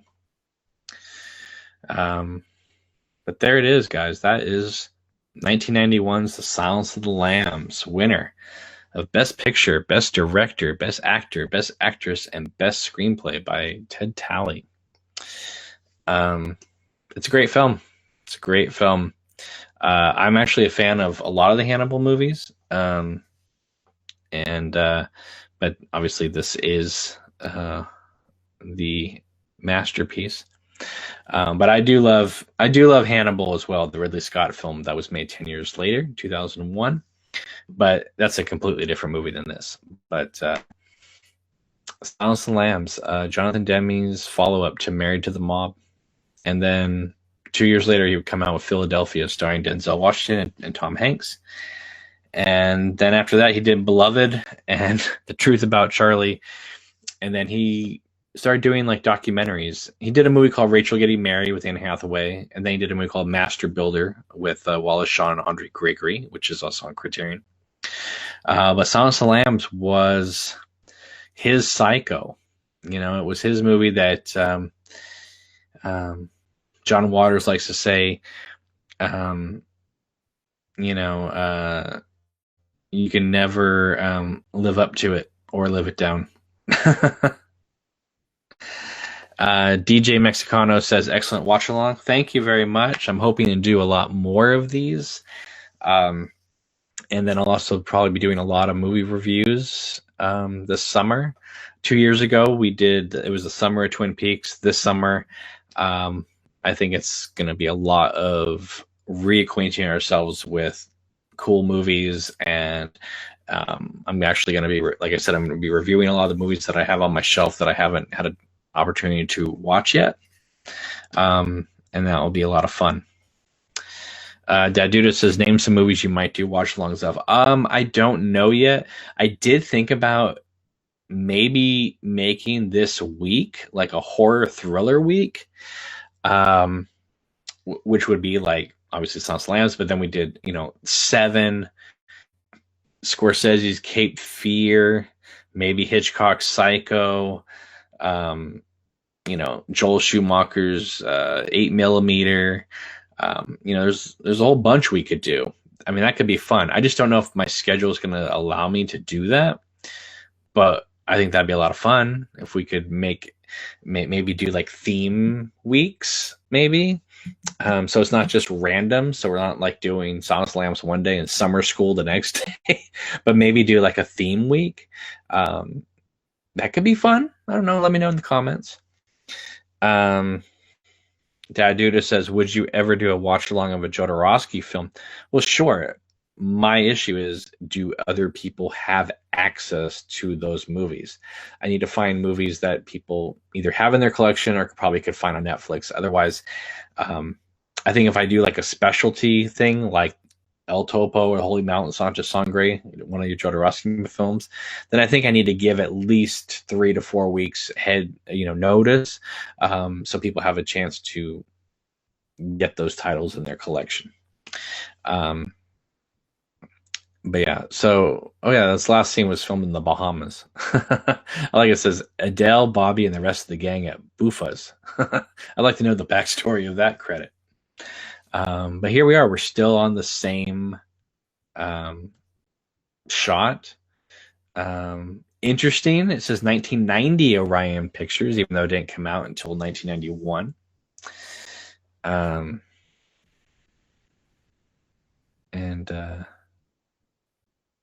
I like how peaceful and quiet it ends. It's very creepy, and it's one of a kind. Silence of the Lambs. So, all right, guys. Well, there you have it. Thank you so much for watching. I really appreciate it. Make sure to give this video a big thumbs up. If you were watching this video after the fact, please let me know in the comments what you think of the Silence of the Lambs, what movies you would like to see watch-alongs of. So like I said, make sure to give this video a big thumbs up. Subscribe to this channel if you haven't already. Click the bell so you're notified as to when we're going to be doing these watch-alongs and other videos. Follow us on Facebook, Twitter, Instagram. Contribute to the Patreon if you'd like.